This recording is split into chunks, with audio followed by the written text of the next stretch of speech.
Carlisle Select Board for the evening of October 12th.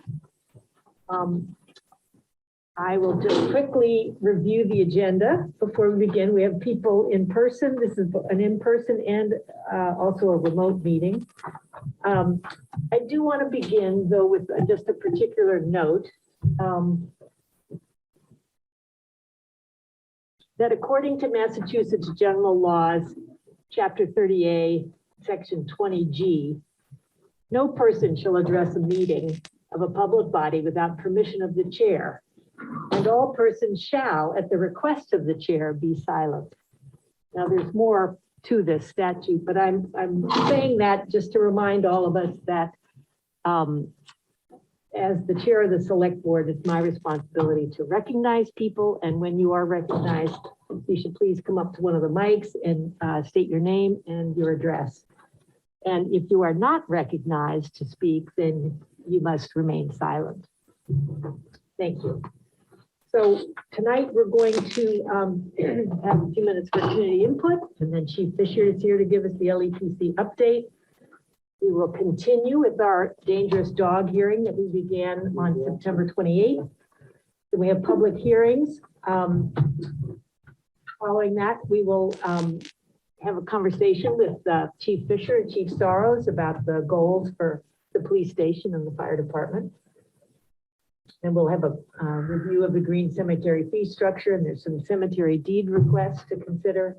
We'll do appointments and resignations, have the town administrator's report, brief liaison reports, approval of the minutes and warrants, and our plan is to adjourn at 10:05. Perhaps we can make that earlier. Thank you all. So with no further ado, is there? Don't be too wordy, John.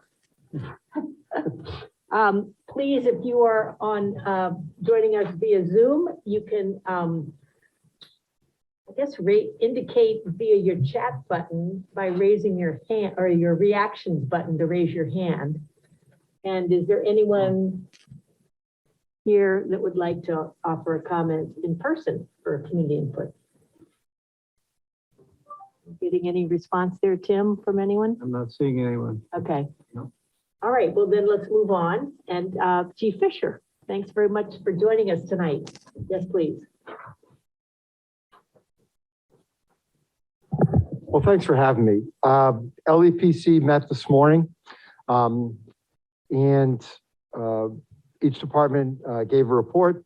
The cases in Carlisle have still continued to occur, but I think overall, LEPC and most folks around are pretty happy with the number of cases we've had. We've only had 243 total cases since we began measuring. And it's the few new cases each week, I think, that prompted the Board of Health, of course, to make their move to continue the mask mandate. This morning at the LEPC meeting, LEPC did vote to support the Board of Health in this, just as a, I don't know, a word of encouragement or whatever you'd say. But we think we support our Board of Health in that decision. Each department provided a report on what's going on and how things are going. There are no current employees of the town that are out with COVID, which is good news. And the last thing I talk about, I guess, is trick-or-treating. So trick-or-treating this year on Halloween, our normal hours 4 to 8. 99% of trick-or-treating is outside anyway.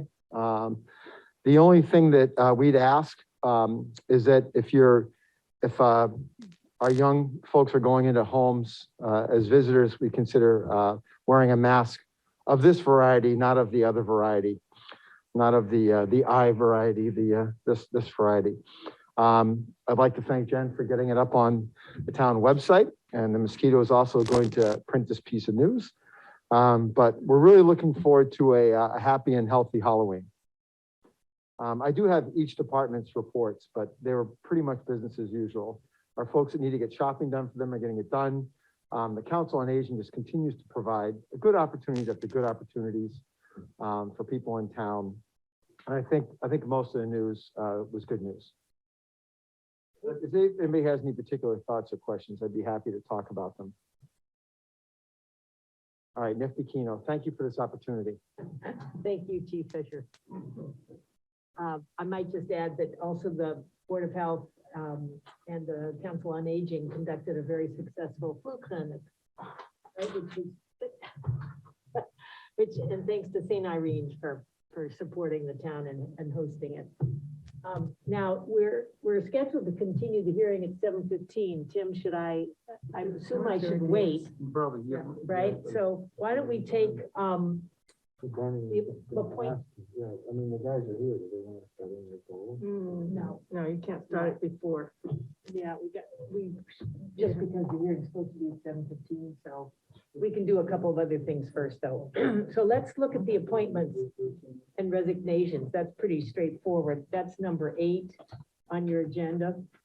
And I'm counting on, Okay. let's see, I that's, move that the Yeah. select board vote to appoint Christina, I'm gonna mangle it. Christodolopoulos up from Hemlock Hill to the Master Plan Steering Committee with an indefinite term. Actually, that is not ours to make, that is the planning board's. they appointment, have already approved And it, they've already approved it. and I think it came to us. I don't know why.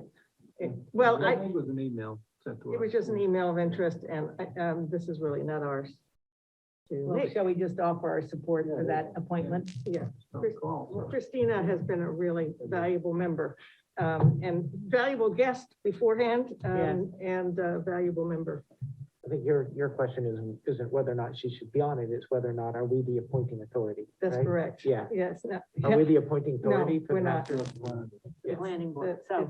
the master plan is a Yeah. creature of Yeah. the planning board. Thank Not you, our- Christina. We are all in support of you serving on the Master Plan Steering Committee. Thanks so much. Absolutely. Thank you so Regardless much. Regardless of my mangling your name, and I apologize.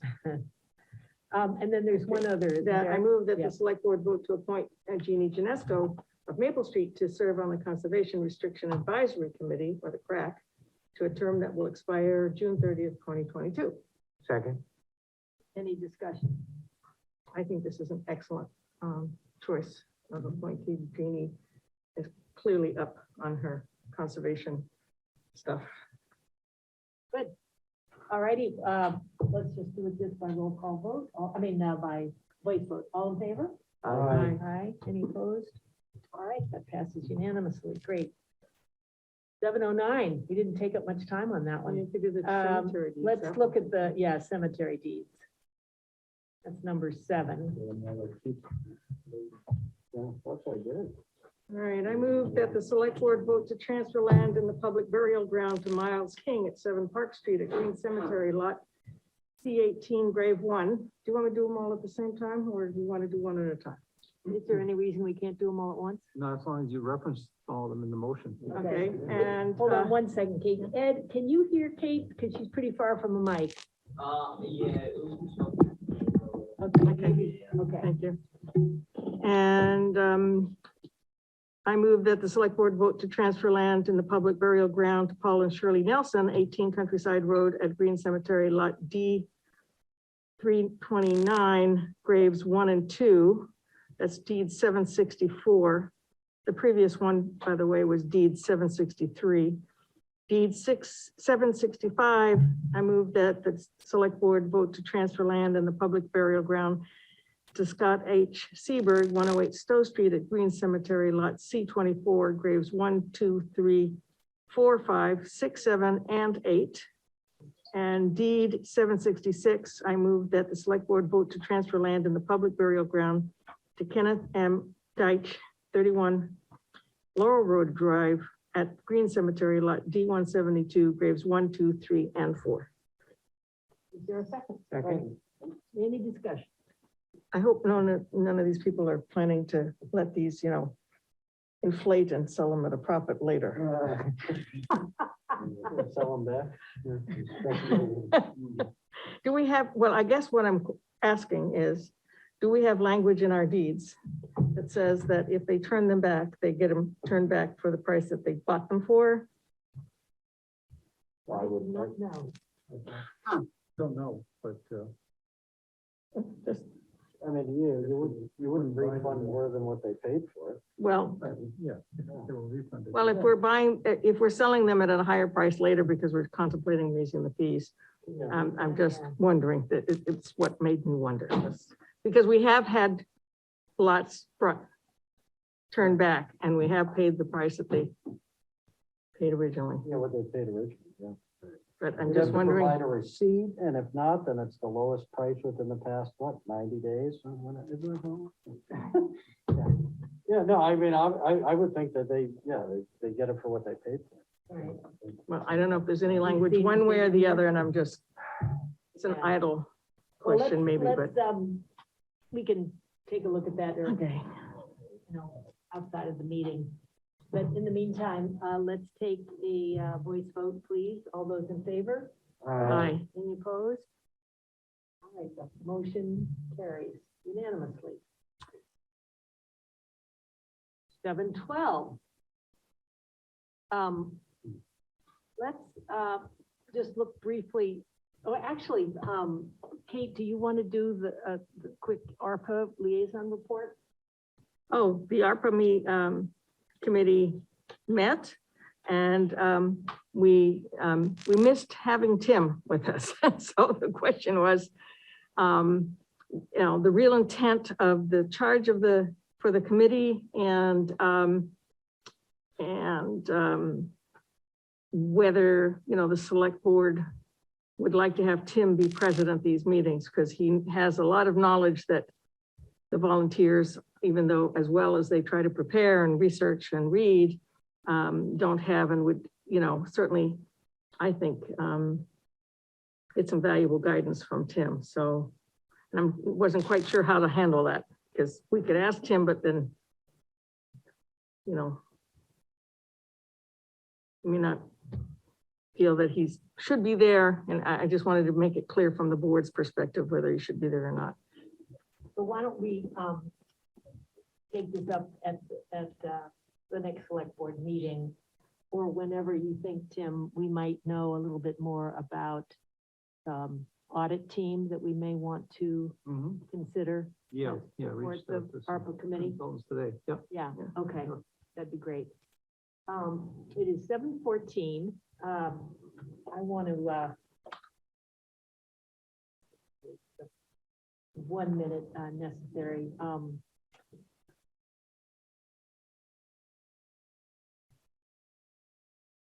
Yeah, but we could do quickly here. Are we ready to approve either set of minutes? Do that really quickly.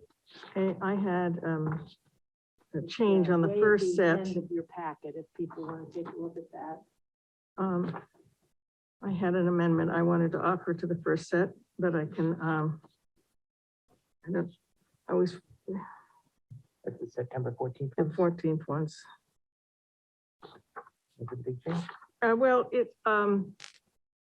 it's not a huge change, but it's big enough that I wanted to bring it to the Okay. committee before, and it was on the appointment of Carrie Patel to the Municipal Facilities Committee. And it says, to serve as the Carlisle School Committee representative with the term expiring. And there really is no such thing as a Carlisle School Committee representative. She is a representative she is on the school committee, but there is no membership requirement for somebody from the school committee. So that's why I think we should just appoint Carrie Patel to the Municipal Facilities Committee. And strike out to But the serve. motion was as it is here. Yeah. So, Yeah, that's because I read it and I shouldn't have, I mean, probably it shouldn't was have read the it. motion. So I Okay. think that we have to talk about that in general. All right, so I will withdraw that. Okay. So I move we approve the minutes of September 14th as presented. All right, is everybody comfortable with that? Do I have a second? Second. Any conversation? I guess the opening paragraph was a little confusing, that I was here, then I was by phone, then I was here. Seems like, Well, it says, and David Modell by cell phone, Mr. Modell later joined the meeting in person. that's okay. Is that all right? For beginning says present word, like, that's my question. When you write minutes, is it like minute by minute? Like, I'm okay with it. It seems weird, but. You can live with it? Okay. All those in favor of accepting the September 14th, 2021 minutes as written, say aye. Aye. Any opposed? All right, those minutes have been accepted. So let's go back, since it's now 7:17, and we'll go back to the agenda item number 3, which is a continuation of the dangerous dog hearing that we began 2 weeks ago on the 28th. And I would like to say a few things as an introduction to this. This is the right spot on my agenda. Bonnie, wanna repeat read it? your original, Yeah. one. Yeah. So I just want to remind everyone, both here and remotely, that according to Mass General Laws, Chapter 30A, Section 20G, it provides that no person shall address a meeting of a public body without permission of the chair, and all persons shall, at the request of the chair, be silent. No person shall disrupt the proceedings of a meeting of a public body. And if after clear warning from the chair, a person continues to disrupt the proceedings, the chair may order the person to withdraw from the meeting. And if the person does not withdraw, the chair may authorize a constable or other officer to remove the person from the meeting. And I just want to reinforce that by saying, we take our responsibility as a select board very seriously.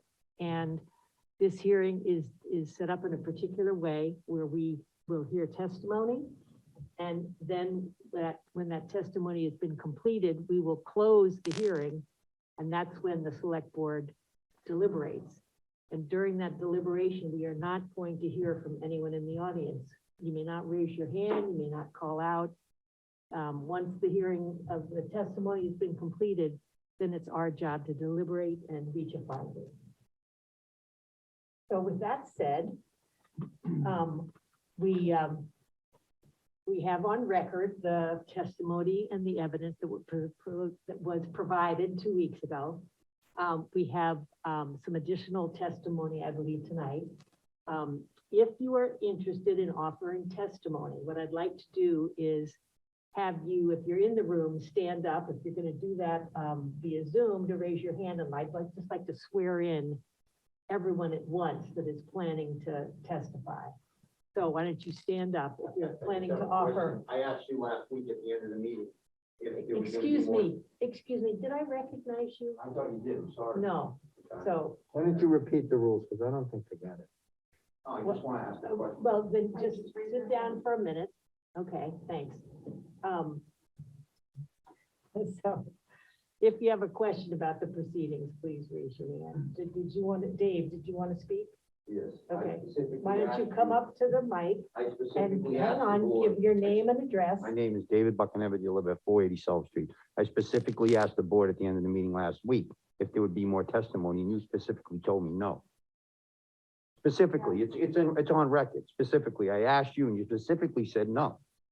For the continuation of the hearing this week? Yeah, I said, will there be more testimony next week, and you said no. Pull it up, it's on record. You guys, what outcome do you want? Because you're not helping your case. Why don't you just go with the process? You know what, then, if that's what you heard, I apologize, but that is not the case.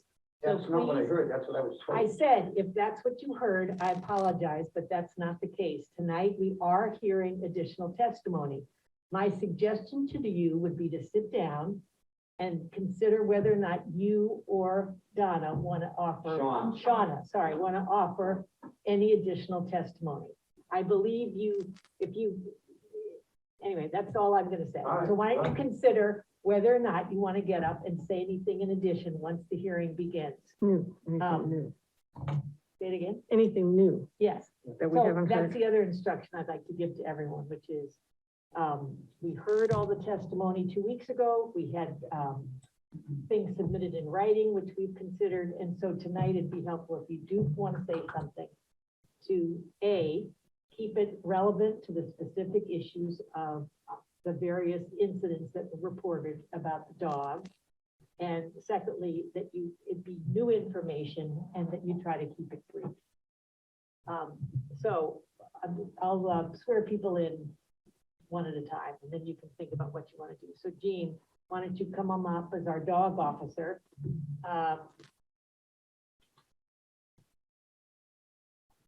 And if you would repeat after me, I, Gene Delano, um, promise to tell the truth, promise to tell the truth, the whole truth, the whole truth, and nothing but the truth. nothing but the truth. Thank you. So why don't you begin, and then we'll consider other testimony. So as we continue the hearing on this dangerous dog issue, I just wanted to clarify a couple of things that, from my statements before. Remind the board that this hearing was requested after 3 separate incidents involving the dog known as Bo, who lives at 480 South Street. Re-quarantine notices or periods, 3 people, separate people, 3 incidents. First quarantine period was 5/11 through 5/21. At the time, a little girl was involved, came into the house from across the street, evidently suddenly, and screamed or screeched, and therefore was bit by the dog. At the time, there was no dog licenses issued for that address. There are 2 dogs who live there. At the time, the owner, Shauna Semick, told me that the dog, Bo, was her boyfriend's dog, and it didn't live there. It lived in Billerica. In July, the incident number 2 involved a contractor who came to the property at the owner's request to work on air conditioning. The contractor was let the Carlisle police know that he had been attacked on or about the 11th of July. The quarantine period involved incident number 2 was July 11th through July 21st. I issued quarantine notice number 2 to Shauna Semick at the residence. I also issued civil disposition violation number 0280 as a warning to Ms. Semick to impress upon her the seriousness of the second dog biting incident. She told me at the time that she was trying to get her boyfriend to be more careful with the dog. And I, again, reminded her that the dog needed to be licensed in Carlisle, because it was obvious that it didn't live in Billerica. Incident number 3 I read about in the Carlow Mosquito. I read about the incident on the 28th of August. The incident itself happened on the 20th of August. The article in the Carlow Mosquito described a man who had been riding his bike on a remote trail at Great Brook State Park. He had been repeatedly attacked by a large white dog. With that dog was a man named Dave. Dave told the victim that he himself had been injured, gave a number that for whatever reason was 1 digit off, and left the scene supposedly to be treated at a hospital. I contacted the Carlisle Police Department, spoke with Sergeant Mack to tell him I was pretty sure that dog was the dog Bo, and that Dave was Dave Bokinowitz. I'm sorry, Dave, I'm gonna butcher your name, I'm sorry. I contacted the victim to let him know that the dog had its rabies, vaccinations up to date. That was the first time in 8 days that the victim, who had been left bleeding on a trail, who had to take an ambulance to the hospital, receiving 15 sutures for 4 different injuries. That's the first time he knew he hadn't been exposed to rabies. In that 8-day period, the owners of the dog did not contact the Carlisle Police Department to report the incident. They did not reach out to me the animal control officer with whom they'd had recent discussion. They knew that the animal would need to be quarantined a third time. They finally admitted involvement when they were contacted by the police department. At that time, I issued quarantine notice number 3. Quarantine period number 3 lasted from August 20th through August 30th. I also issued to Dave civil disposition number 0281 for the violation of Carlisle bylaw 14.6.2.4, which is animal running at large. The first offense is a $50 fine. As of today, to my knowledge, that has neither been paid for, nor has it been contested or appealed. The escalating behavior of the dog drove my decision to reach out to the board for this dangerousness hearing. As a result of the request, a temporary restraining order was issued for the dog. It remains in effect until the outcome of this hearing. On or about the 14th or 15th of September, when the restraining order was delivered to the residents 480 South Street, a fourth attack happened, this time again at the property. This time again, a contractor known to the family who had been doing work at the property was attacked both adjacent to a garage and the mudroom, also on the driveway, evidently. I strongly encourage the board to read the police reports, the victim statements that are attached to the police record. In my opinion, this is a dog with dangerous behavior. We aren't here to decide whether the owners don't have the best intentions for the dog, whether or not it's a loyal dog. We're here because the animal has repeatedly been allowed to attack other people. What isn't in dispute is that there's 4 separate fighting incidents here. In my opinion, this is a dangerous dog. And I welcome any questions that the board might have for me. If not, I make myself available. Thank you, Jean, Mr. Delano. And who else would like to testify? Oh, Kunovitz, is that right? Buckanavich. Yeah. Please come and identify yourself again, thanks. David Buckinevich, 480 South Street, Carlisle. And,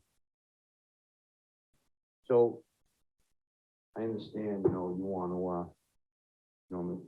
dog officer wants you to read the police reports coming from the person who was bit when he trespassed into our home. He went into our home, he didn't have permission to go into our home. What I want to make clear is, the person who owns the company, okay, in question, that has been working on my property for 2 years, with his 2 big signs, okay, that say beware of dog, all right? We're not responsible for injury or death. 2 big ones on my home, all right? And in the police report, he says the person that got bit says he didn't know that we had a dog, first of all. Second of all, the person who owns the company, okay, I pay him in cash, all right, because he doesn't have liability insurance, and he doesn't have workman's comp insurance, okay? The other person who gave a statement is his daughter, the daughter of the person who owns the company. The person who was bit works there, all right? So take that into consideration for whatever they said, please, I ask you, all right? The second thing is, I already told you, gave you the account, my account of what happened at Great Brook Farm. I understand it was bad, and I apologize, and it was my fault. It was not the dog's fault, all right? The first attack, if you want to call it that, was a scratch. It wasn't a bite. And the only reason why it was reported, it was because Shauna insisted that Ella go to the hospital because she had a scratch on her forehead. The dog jumped up and scratched her. It wasn't a bite. All right? The second one, again, we went over this before, but I guess we gotta go over everything again. No, we don't. We want new information. We do not want to go over this He old just read the- information. He just read the whole thing over again. He went through the same information he gave last week, 2 weeks ago. I mean, if I'm out of line, tell me. I don't know. I mean, I have the feeling that the board is like weighing against us for some reason. I don't know if it's my imagination or what. I'm just being honest. That's all. All right? At the end of that, the first hearing, you told us how the hearing was gonna go. You said the dog officer was gonna speak first. Then you guys can speak, then there'll be witnesses. And at the end of the hearing, you said, Gene, do you have anything else you wanna add? And he got up here again and decided, and got to say whatever else he wanted to, but you cut all of our witnesses short. I just wanna finish. No, I'm gonna ask you to please give your testimony and new information preferably on any of these incidents that you want to offer. All right, that's all I got. Shauna Simic, 480 South Street. They've been sworn in again, by the way. Yeah. I Do that again, didn't I? I Sorry. solemnly swear to tell the truth, the whole truth, and nothing but the truth. Did you say your name? I did, Shauna Simic, 480 South Street. Thank you. So a couple things. One, you saw emails that went back and forth. I'm an attorney, and this is not how a court is. This is not how a court case is heard, and I understand that. And that is why I did not bring witnesses last time to object and to provide conflicting evidence in direct controversy to what was written, what was read aloud by the dog officer at the last hearing. And I felt it was necessary for me to bring that up because a lot of things which are hearsay in the court, because those witnesses were not here and the statements that they gave, I was not privy to prior to the hearing.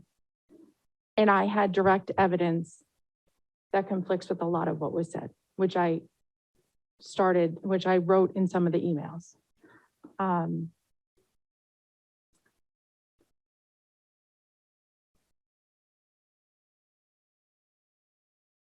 And now I'm here again. I mean, Gene was saying that when he delivered my second notice to me, that I said that I told my boyfriend to be more careful with the dog.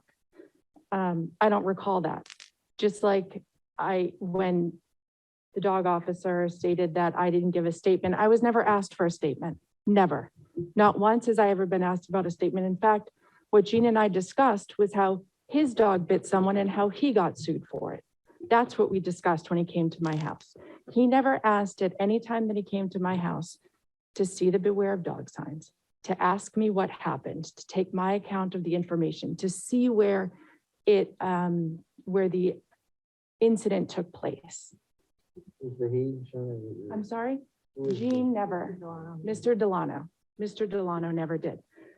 You know, my daughter was bit on a school trip at Clark Farm. Nobody called me. No, but I'm saying, nobody asked me to take, no, Not really. Mr. Delano didn't call me to, no, this is, No, it is not relevant. it is No, relevant it is- to, You don't get to decide. It's not relevant. I will let you continue this time, but really, this is not a judge and a jury. I understand that, and I'm trying, So but I want you to just, as quickly as you can, give your new information, hopefully relevant to these incidents that we're talking about. there are 4 exceptions to the rule. Every, Yes, you went over those Or- at the first hearing, and they are dutifully recorded in our minutes. The 4 exceptions, yes, I've got them. okay, then written I down need here, to and state on the record that this hearing has been completely one-sided. Mr. Delano has been able to give his statements repeatedly, the same statements, and I have not been able to repeat anything I said.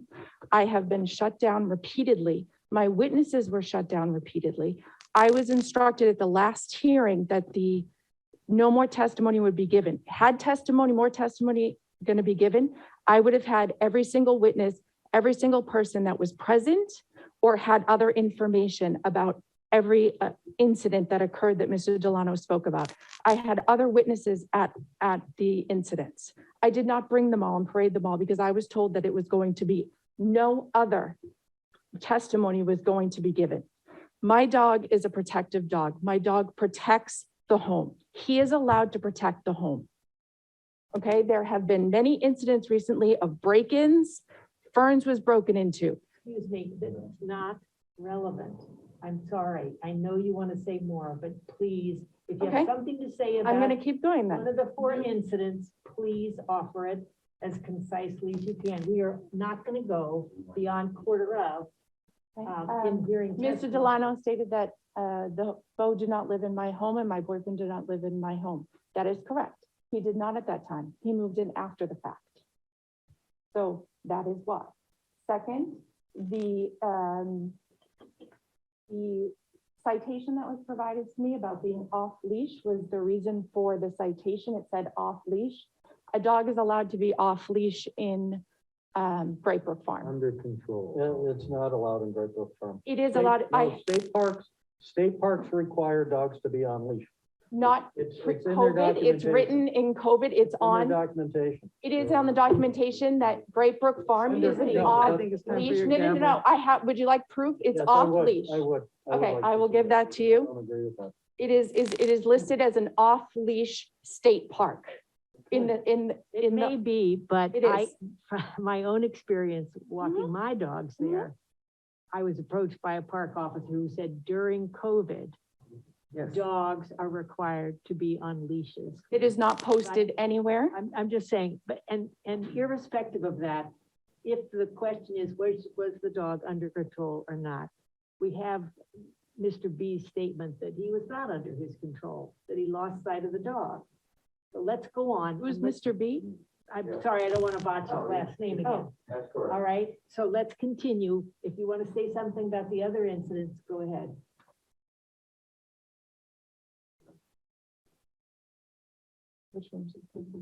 Oh, yeah, I was the one that reported the 3rd incident at my house, 4th incident at my house. I was the one that called the police. Nobody else did. I did. In fact, the people that got bit didn't want to return the telephone call. They didn't want anything to do with it because I believe of the situation, of their personal situation and the company's financial and personal situation. However, I reported it. I reported the think that's first the- one. Yeah, this is the The hospital. report that we have from the Carlisle Police Department as of 9/14, and then a modification on 9/15, correct? No, there's no modification. Well, it says, the beginning of it says on the There's a supplemental report. on the 14th of September, the officer is Detective Carrie Baxter, says, I responded to the Carlisle Police Department lobby to meet with a female who reported someone doing yard work for her, entered her residence without her permission. Correct. So it was Then me it that goes reported. on, and it goes on. And then the supplemental report Mhm. is done by Sergeant Mack the next day, Mhm. who was informed that the town wants the Bakunovich Simic family dog put into quarantine for biting a landscaper on the 14th. The quarantine is to bring the dog to a vet and hold it there till the hearing date on September 29th. I called and spoke to Mrs. Simic. I advised her because the dog bit another person, the town had advised us to bring the dog to be held with a vet till the upcoming hearing date. She didn't think this was right because the guy entered her home without her permission. Mrs. Simic wants the person whom entered her home charged with breaking and entering. Mhm. I was advised that her daughter heard and saw what happened. I advised them I would go by the home and talk with her daughter.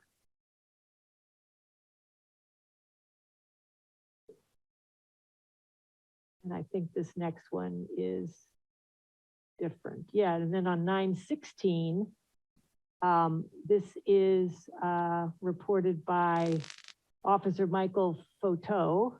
It says, I was working routine patrol at the Carlisle Police Department, and when I was dispatched to the police station for the report of a dog bite complaint, I spoke with the complainant, who was identified as Hilario Chavez Lopez, who I believe is the contractor. No, he is the worker. Well, all right, okay, the worker, right.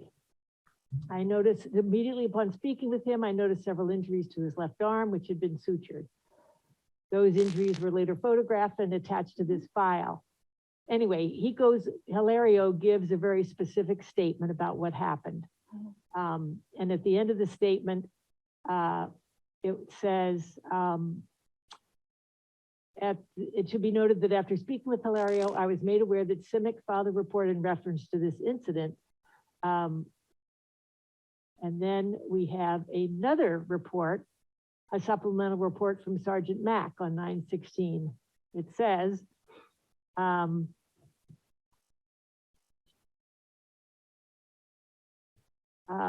September 15th, Sergeant Mack was informed the town wants the Bokunovich Simic family put into quarantine for biting a landscaper on the 14th.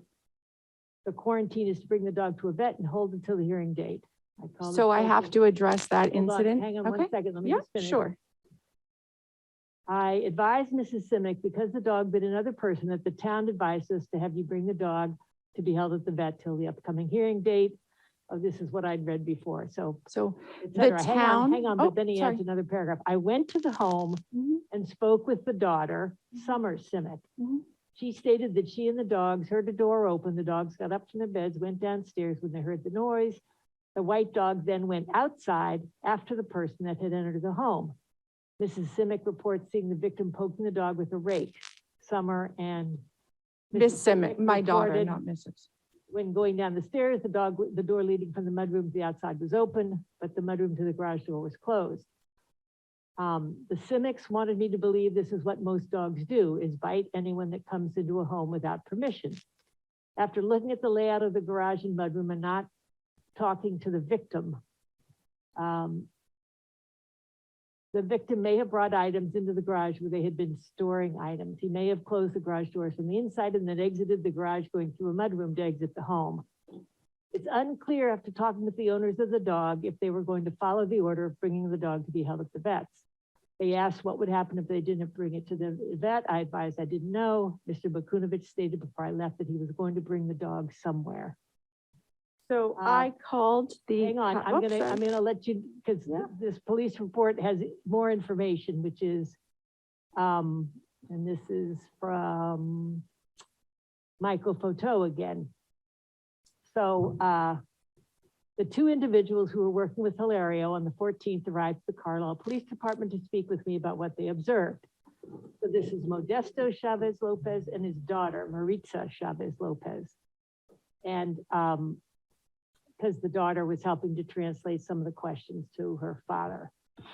And they go on to describe the incident in a very different way than you describe it. And have you seen this police report? Yeah, I have, and okay. he's worked at my house for 2 years. I've seen it. He is deathly afraid of my dogs. Anytime he has to open the gate every time to the gate that says beware of dog. He has to open it every time he mows my lawn. Every time he mows my lawn, I bring the dog out on a leash. He comes to my house every single solitary week. I bring my dog out every morning and I see him and all his workers with my dog. He knows we have dogs. He says in there, I think, that he doesn't know we have dogs. He's deathly afraid of my dogs because of the way they look.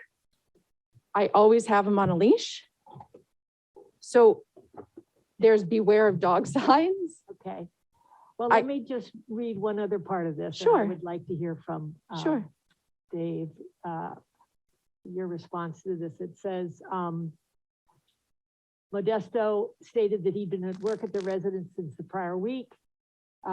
He was putting tools and cement away in the garage, as they'd been doing for several days. When asked why he'd chosen to use the garage, Modesto stated that Bokunowitz had told him to store his tools in the garage when they were done for the day and then close the door.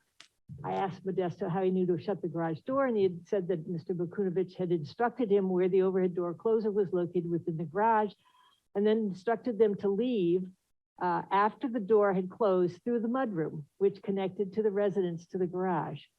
Modesto then stated they had done this 4 times prior to the incident without consequence. On this day, however, He watched as his nephew was attacked by a canine that came from the residence as he was attempting to leave the garage through the mudroom.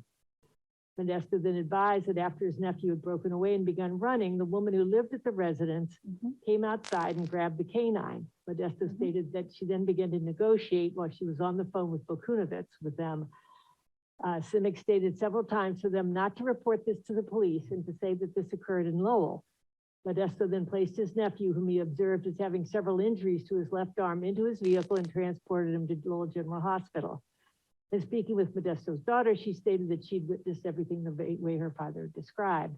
The only additional information she offered was that while they were driving Hilario to the hospital, Bokunovitz called his cell phone, which Maritza answered, and Maritza stated that he stated to her several times that if they did not report this incident took place at his residence, he would pay for Hilario's medical bills. Would you like to respond to that, Mr. Bokunovitz? There's a couple Please. things come I to the- didn't- come to the I podium. I needed to address Come a couple back things. Afterwards, let me just hear his. Did you response. see the pictures though? Do you have the pictures of my house? Because he's Yes, gonna you need gave them. us- they gave He's gonna those need to them us. to explain. Well, you have a seat, and yes, we saw the pictures you shared with us last There's a time. back door to to the garage. There's 4 doors to the garage. And I asked Sergeant, You I don't, asked Sergeant Mack, okay, to note that in his report. Just like I asked him to note that the victim at Great Brook Farms smashed me in the face with the helmet. Because he's the one who the victim told Sergeant Mack that. okay, but And let's just so, stick but with this one, I'm, if you wouldn't mind. all right, I'm explaining. And there's a back door that leads to the backyard Yeah. where they were using the hose to get the water, okay? That's where they were supposed to go in and out of the garage. They were at no time needed to enter the home at all. So his description of you showing him how to go in and out of the mudroom is Yeah, not. no, You dispute that, no, okay. yeah, I dispute that. I Okay, dispute and how that. about the phone calls to him about paying for his hospital bills and not reporting it? If you- We if you reported hadn't it. reported. We went first to the police To department. call the police If when it you can- happened. Please sit down. Can I, so can if come you, back up and if make- you I read know, it, excuse me. if you read it, Excuse me 1 second. let me finish. You know, it's not productive to keep interrupting. All right, It's just not, and it doesn't help your case. it's, So just wait a minute and let your. the dog is a friend part of our continue. family. Yes, All you've right, said so that before. We We've been, understand that. we've been beyond stressed over this whole thing. I mean, when I tell you beyond stressed, all right, beyond stressed. So Oh, I'm gonna we- ask you we- to make a final, we went to the police department. Okay, we went to the police department and we after reported this last the incident. first, right after it happened. So regardless of what they said, and they went to the hospital and said it happened in Lowell, and only came forward the next day after they spoke to a lawyer. It says that in the police report. Well, I'd have to go back and check to see if it says that, but did you want to make any other comment, excuse me, before you sit down? Because I do want to end the testimony, and then I'm gonna let Shauna have a last. When I was leaving the home, all right, we were home that day. When they're working on the property, Yes, okay? So first of all, when they worked 1 day, and then they didn't show up for 4 days. Then they came back and worked another day. They used it as a filler when he wasn't. okay, but it really doesn't, it's not relevant to this item. So what's relevant is the days that they were there, no one was home in the house. Okay, No one was there. All right, there was no one home. The dog was in the crate, no one was home. The dog was safe. He wasn't roaming the house. this last time you're saying when they claimed he bit him? No, the last time we were home, Okay, I for was this leaving- last incident. yes, I was leaving the Okay, home. yeah. All right, and I asked Modesto, I said, do you want me to shut the garage door? And he said, no. Okay, I could have shut the garage door. He could have went out the back door. He didn't have to go into our home, is what I'm saying. What you're The saying, dog was okay. loose. So we already had three warnings, all right? Do you think we would allow someone to come in our home with the dog loose? I mean, we're semi-intelligent people. When he Okay. entered the home, You have to understand, he entered the house. It isn't like he entered the house and the dog viciously attacked him. That's not what happened. And that's not what happened with the other contractor either. He entered our home, okay? The dog got up and looked down the stairs and he ran. He ran out of the house and left the door open. Like, people have to be accountable for their actions. He ran out of our home, left the door open. The dog saw it, chased him, just like any dog would do. Got outside, he picked up a rake, the dog bit him. Okay, thank you. And Shauna, what would you like to say in? There was a couple closing? things. We never gave him permission to go through the mudroom. We gave him permission to go through the door, through the yard, which he mows every week, Okay, in which he goes through there. There was a lot of mention in the police report about a temporary restraining order about removing the dog. And I called, is it the captain or what? Chief. I called the chief and had a conversation. He didn't put this in the police report. I had a conversation with the chief when I was told that it was recommended. And I called him and I asked him, what does that mean? Recommending to leave the home, to have the dog leave the home.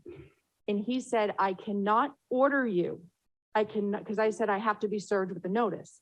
And he said, I cannot serve you with a notice because I am not allowed to order you to do that because I do not have a vehicle to transport the dog. He said, it's recommended and I'm asking you to, but I cannot order you to, I cannot make you remove the dog and bring him to a vet. okay, So you chose not to. No, I removed the dog from my home. And the police and Sergeant Mack came the next day after I was asked to remove the dog. I'm sorry. I got, I have the text. Hold on, wait. I have a text from Mr. Delano that said, he texted me at 4:15 and I have the date, the day after. Let me pull up the text.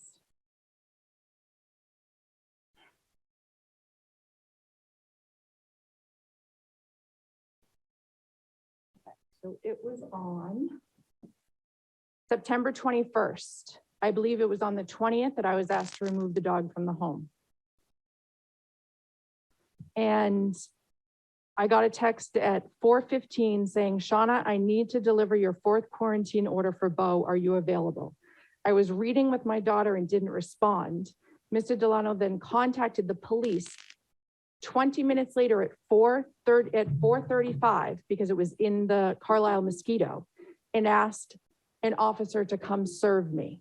And when he came to my house to serve me, I said, please come in and see that there's no dog here. So the dog was removed. I had proof that I asked the officer to come in.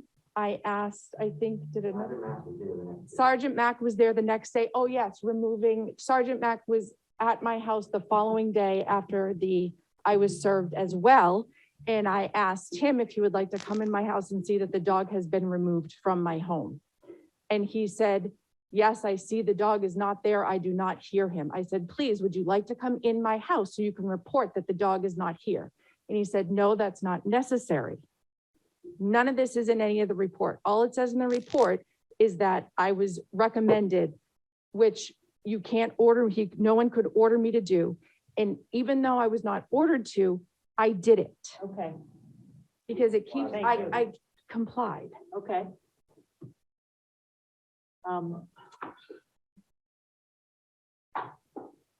Mr. Delano, is this new information? Yes. Okay, you may come speak briefly, please. Just to clarify a couple of things, during COVID, according to the website, the DCR website, DCR Park website, all dogs must be on leash until further notice. In my opinion, whether or not the dog was on leash in this case is not that relevant. I mean, it was off leash. They have admitted it was off leash. There is a leash order during COVID. I have the proof here. Referring to civil disposition violation 0280, it was issued to Shauna because the dog was not under control. It was not issued because the dog was off leash. Referring back to the off leash conversation, I had that conversation with Dave when I contacted him about leaving a man stranded on a trail, bleeding. One of the first things he said, hey, there's no leash law in Carlisle. I reminded him, and I remind the board, that there is no leash law in Carlisle. What there is the responsibility of an owner to have the dog under its control at all times, either by voice or tethered in some way. We are here to discuss a dog's dangerous behavior. What hasn't been contested are 4 bites. Excuse me. For the board's edification, when a hospital treats someone for an incident with a dog, a bite or a scratch is treated as the same exposure to rabies. So in this case, a little girl was scratched. 2 contractors weren't harassed, they were attacked. And the man on the trail was not barked at, he was mauled by this dog. Okay, Mr. That's what we're here to Delano. decide. We're just here to decide if this is a dangerous dog or a nuisance dog. Yeah, I think we Thank you. just want to hear evidence as opposed to opinion. Thanks. All right, I think unless there is anyone who has not spoken that wishes to provide testimony, I am going to ask for a motion to close the hearing. I move to close the hearing. Hold on one second. Jenny, did you want to, as the town council, Ms. Merrill, do you want to say something?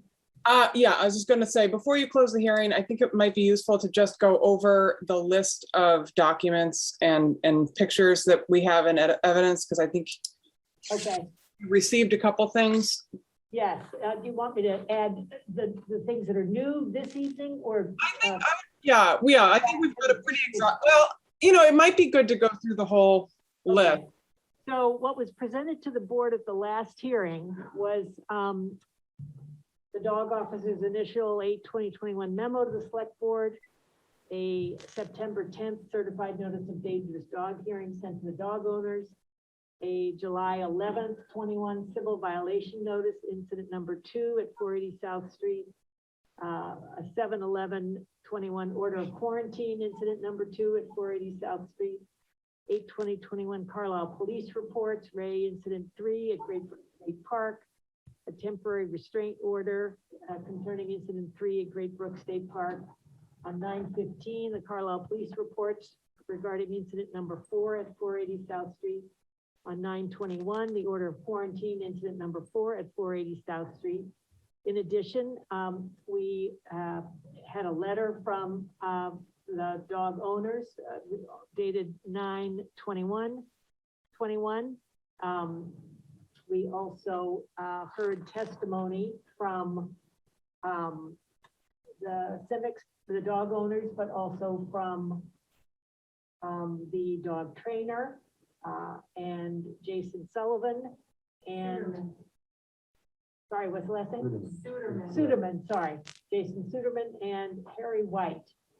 Harry Wright, excuse me. And then we also received photographs from the dog owners of their home, showing us the no trespassing signs and showing us the fenced-in area. In our packet, we received an additional affidavit from Mr. Kelly, who was, sorry, I'm just trying to get back to it here in our packet so I can tell you. So from, this is regarding incident on July 11th, who was doing the air conditioning service call. He provided a letter and he also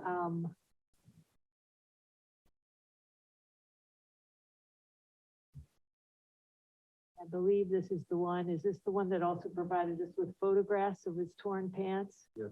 Yeah. That's the, And the bites. That was received, and then we had new testimony from Mr. Delano and from the dog owners this evening. Is there anything that I've missed, Jenny? Did you get, there's also the text exchange that, Oh, yes, thank you, right. right, from Ms. Simic, you sent us your text exchange with, is it Mr. Kelly's wife? Yes. I believe I've mentioned everything. Is that Did you right? get the letter from the dog owner's veterinarian? No, I don't believe we that's. don't. Did we have a letter? Correct, I submitted a letter. I submitted it. I gave it to you guys. You have it too? Did you send it to? No, I Mr. brought it to the last hearing and presented it to you with the photos. Oh, I'm sorry, okay. That was, it was mentioned in the, let's see if it was mentioned in the minutes. I thought I saw something about your back. It is. And then there's also, the other new thing in here is an affidavit, from, sorry, there's so much here that, just wanna. And,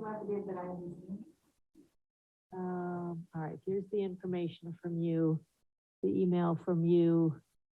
Yeah, that you addressed to the board on 10/12. Yep, adding some more facts to your statement and then sending us the text exchange. This here, affidavit of Kevin Kelly. This isn't dated. Is it at the bottom? Let's see, I think it's October 6th. The dates are. October 6th, okay. And this was new in our packet this time. We didn't have that prior. Right, so, that's new. Missing the vet letter. And, Do we have a copy of the affidavit?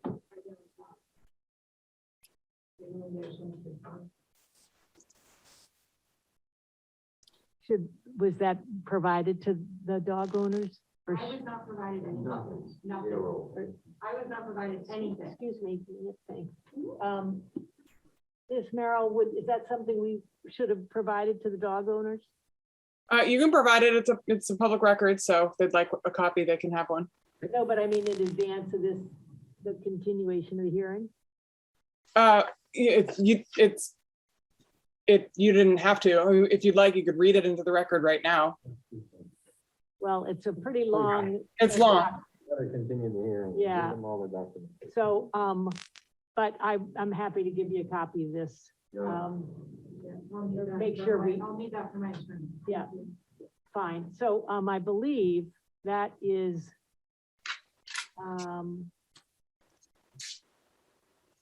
that's the rest of the, We don't have the, that.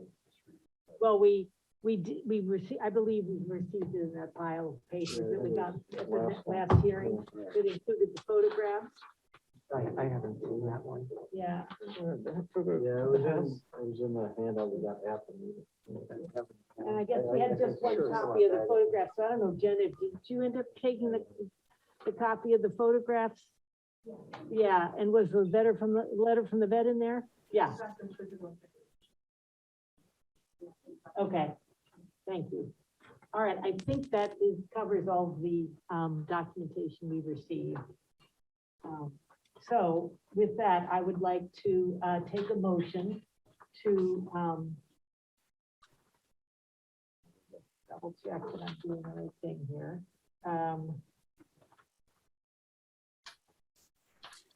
Okay, yeah, so I'd like to have a motion, please, to close the hearing.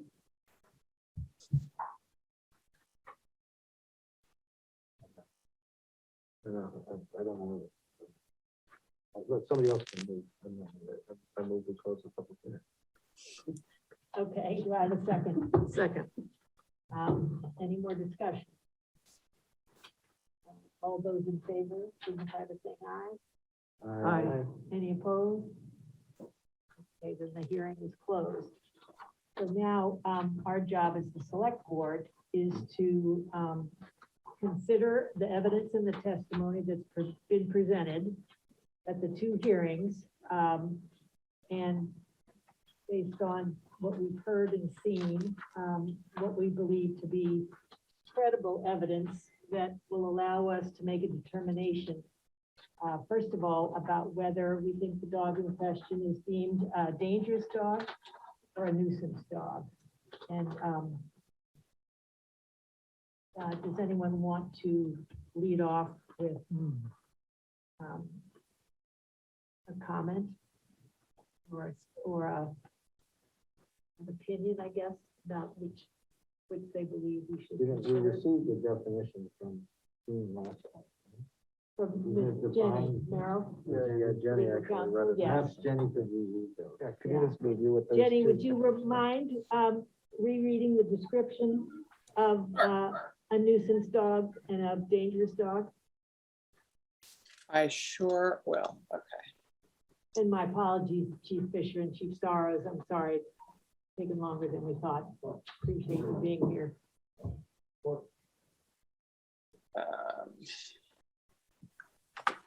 Just pull that up.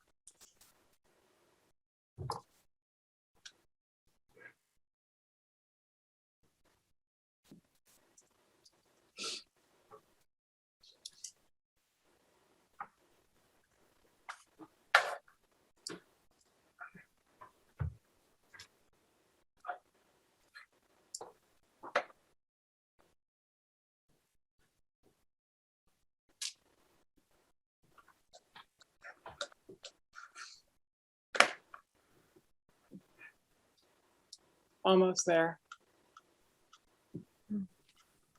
It's fine, we're all okay with the awkward silence.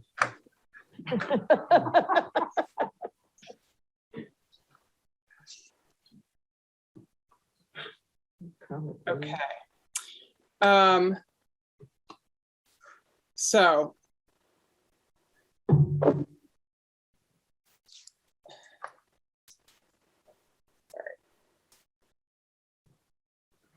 Definitions are in a different section.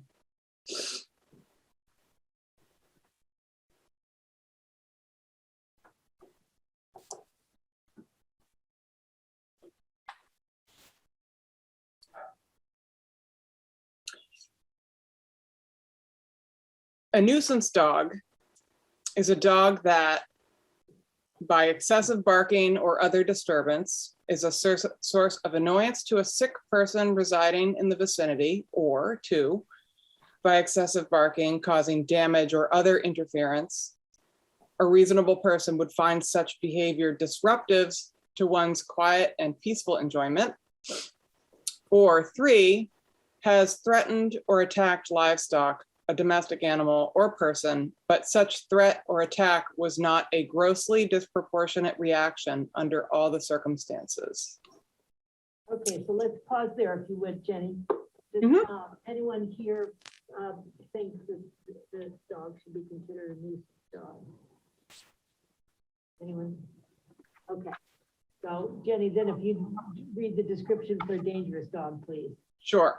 A dangerous dog is a dog that either, 1, without justification, attacks a person or domestic animal causing physical injury or death, or 2, behaves in a manner that a reasonable person would believe poses an unjustified imminent threat of physical injury or death to a person or to a domestic or owned animal.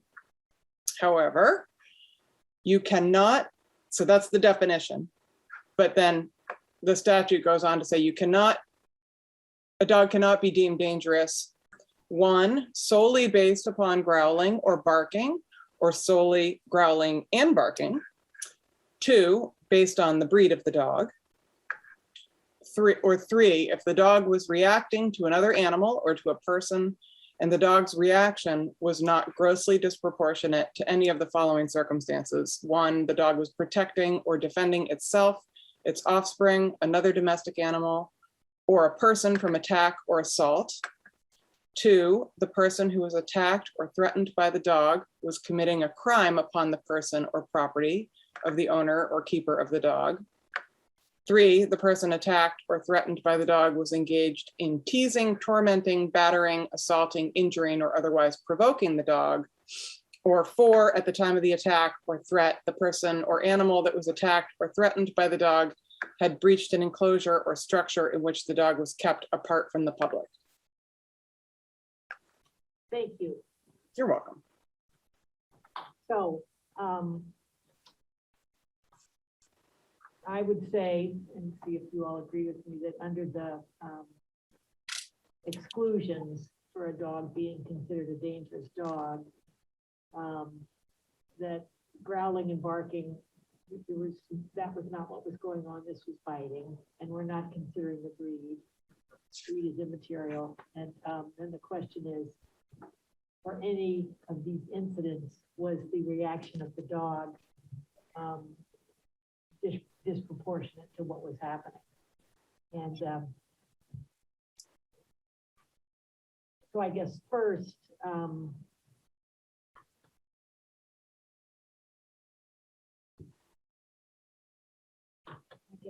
I would say we should determine whether this dog these incidents described fall under that last category of being excluded from being considered a dangerous dog, the category of either protecting itself or some human. There was a criminal activity going on where they were being teased or tormented, or that the person breached an enclosure. Well, there's not the full, there is at least if I read Ms. Simick's testimony from last time, on that last one about breaching the enclosure, doesn't it carve out if the person was asked to be there, and there's some debate about that. The two Right. parties don't agree. I mean, I would agree that both sides seem to acknowledge that in the case of the worker, the Modesto guy, that he came into some piece of the house, and the dog was in the house, so, okay, for that part, but it's questionable whether he was asked to leave through the mudroom, as he says, Right, or he was right, not, as they say. right. So I would say a half, Okay, but the other ones clearly were not within an enclosure. So it would be left to the other things, and I agree with you that there was not protection. I mean, there was no evidence that those other people were assaulting anybody or committing a crime or teasing and tormenting. I didn't hear that in anything. Or yacht. excuse me. And anybody else want to? Well, it seems like, to me, it seems like the one at Great Brook State Park, right, that was clearly not in an enclosure. And it's not in dispute, right? You apologize, you recognize it. The dog went Excuse- afterwards. By accident, by accident. Excuse me, no, I didn't ask excuse you. me. I Everybody, did you have ask. been reminded that I You asked understand. me a question. All right. Well, if you want to ask him a question, you can address him and ask him. Okay. I think- Recognize him and ask him. Thanks. All right, so,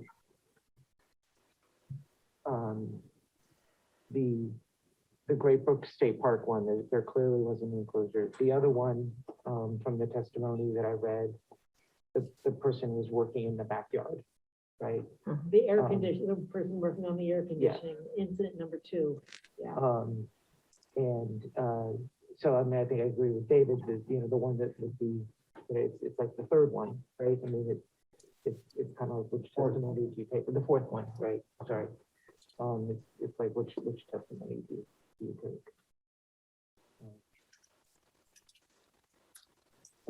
On the other hand, the frequency with which the biting is happening seems to be a little outsized to me. And disproportionate to what I think I've heard, no matter which version I've considered. So I think that's, and what I worry about is if he is this protective of the property and of the people, if the children have a little tussle with their friend, when's the next attack going to happen? So I feel like we would be remiss in not curbing this dog. I actually agree for once, I think, everything that Kate said, I mean, Oh, I know. This meeting's being recorded. I know. Yeah. No, and it's really, it's the three incidents, right? And, regardless of how they necessarily happen, they happen, right? And I mean, you guys have acknowledged that they happen, right? And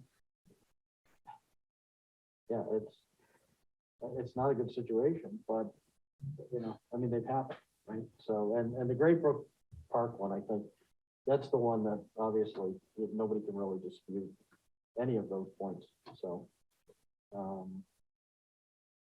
Yeah, I just, I mean, I think it's unfortunate that it's gotten to this point, but. Here we are. Yeah, I would just say, I am a dog owner and I understand, what it's like to have, an animal that you dearly love and that your whole family really dearly loves.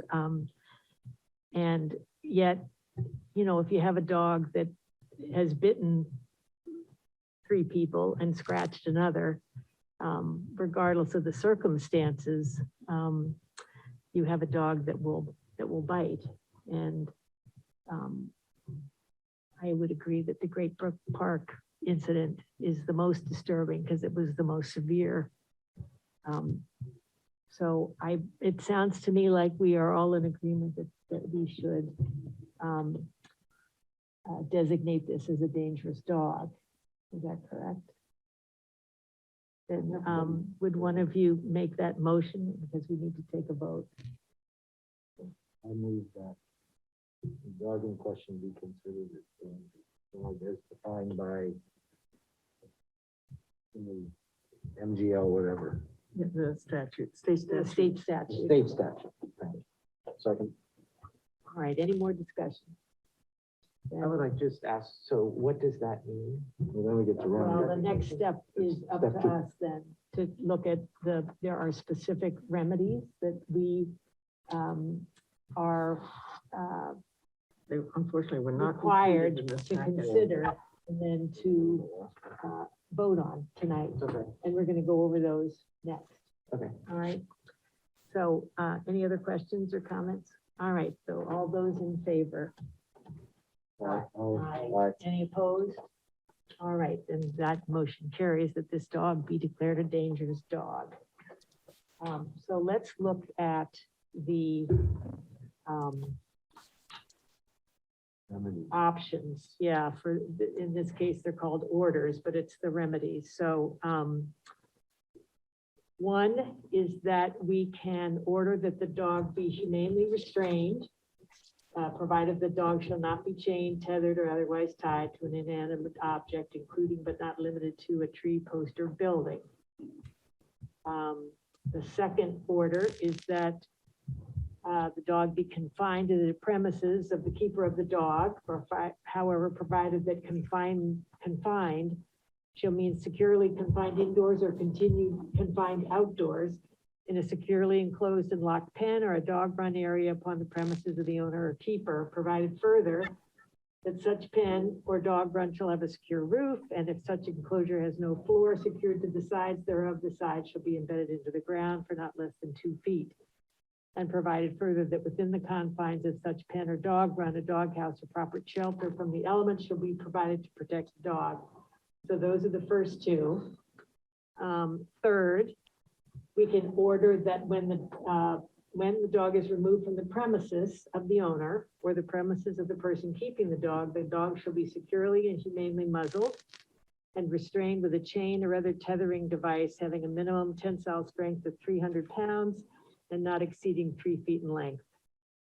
The fourth is that we can order the owner or keeper of the dog to provide proof of insurance in an amount not less than $100,000, ensuring the owner or keeper against any claim, loss, damage, or injury to persons, domestic animals, or property resulting from the acts, whether intentional or unintentional, of the dog, or proof that reasonable efforts were made to obtain such insurance if a policy has not been issued. Provided, however, that if a policy of insurance has been issued, the owner or keeper shall produce such policy upon request of the hearing authority or a justice of the district court. And provided further that if a policy has not been issued, the owner or keeper shall provide proof of efforts to obtain such insurance. So that's number 4. Number 5, we can order that the owner or keeper of the dog provide to the hearing authority, that's us, or the Carlisle Police Department, information by which a dog may be identified throughout its lifetime, including but not limited to photographs, videos, veterinary examinations, tattooing, or microchip implantations, or a combination of any such methods of identification. And, the point of this is in the instance where, for instance, nobody really knew who the dog was at first, it was at Great Brook, this would allow, it would be easier to find the dog, identify the dog. Number 6, we could order that the owner or keeper of the dog provides evidence that a veterinarian is of the opinion the dog is unfit for, is Bo already been neutered?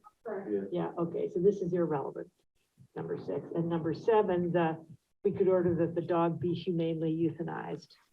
So those are, I've eliminated the neutering, so there are 6 options for us, Is and it they are not, only one, or no, you could, any combination? That's what I Yes. figured, but I just wanted to Yes. clarify. Yeah. So perhaps So, Jeannie could clarify. Jeannie, are you able to clarify these? in what Yes. way? Yes, you can Okay, order well- any number of these. I mean, I'm not clear on the difference between 1 and 2, I guess.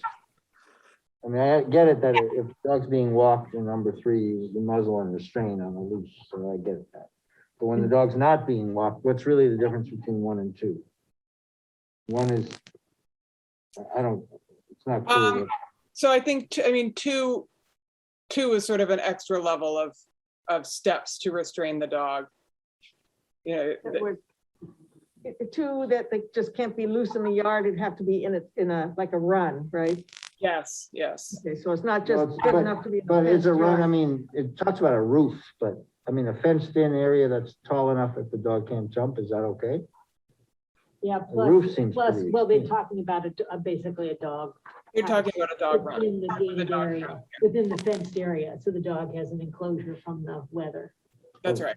That's a different situation, but I mean, I don't know their house, but I imagine like my house. They're in the house and then you have a fenced-in area that they can't jump out of. Is that number 1 or number 2?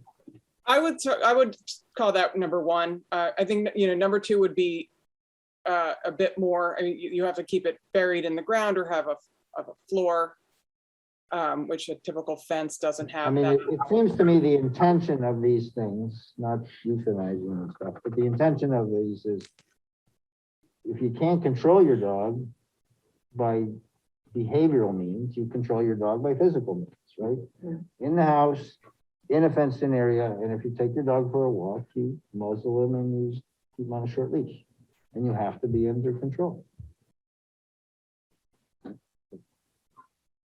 That seems reasonable, given the behavior. Still allows the dog to be walked and be the house pet and whatever, and just keeps it sequestered. I mean, you can't, if a workman breaches the area, I don't know, but if the dog is loose outside that confine, then that's a clear violation. And everything else is, the dog can be a dog. So it sounds to me that, number 2 is within the yard that you already have, you would have to have some kind of a, fenced in, what do you call it? Like a run, like a kennel situation. And that would be within your yard. I think, Jenny, if I'm right about this, that the idea is the dog would need to be, if the dog's out in the yard, they need to be in that kennel That's a, or not? Yeah, I think if you order number 2, then it needs to be in basically a kennel, or something where there's something with a roof and the sides are either secured to a floor or sunken into the ground. For at least 2 feet. Okay. Yeah, It so the was- dog it talks about a pen or a dog run, so I think that one's really thinking more about a smaller enclosure inside your fenced yard. Right, descriptive. okay. So is that clear to everybody? Yeah, it's clear to me. They I have guess a- they make a comment that, Yeah. yes, that, I guess my personal feeling is we shouldn't be so prescriptive like in architectural specs. The duty of the owners now, if we determine it's a dangerous dog, then the remedies we're considering are 24/7 restraint, Mhm. whether in the house, in the yard, or on a leash. It's the duty of the dog owner to make sure that the dog does not get loose. If the dog digs out of a fence because it's not constructed right, or jumps over the fence because it's not high enough, that is their problem, and if they're back, we're going to harder remedies, and they don't want that. I know they don't want that, I wouldn't want that. So I believe we should not be overly prescriptive about how to construct it. We should be extremely clear.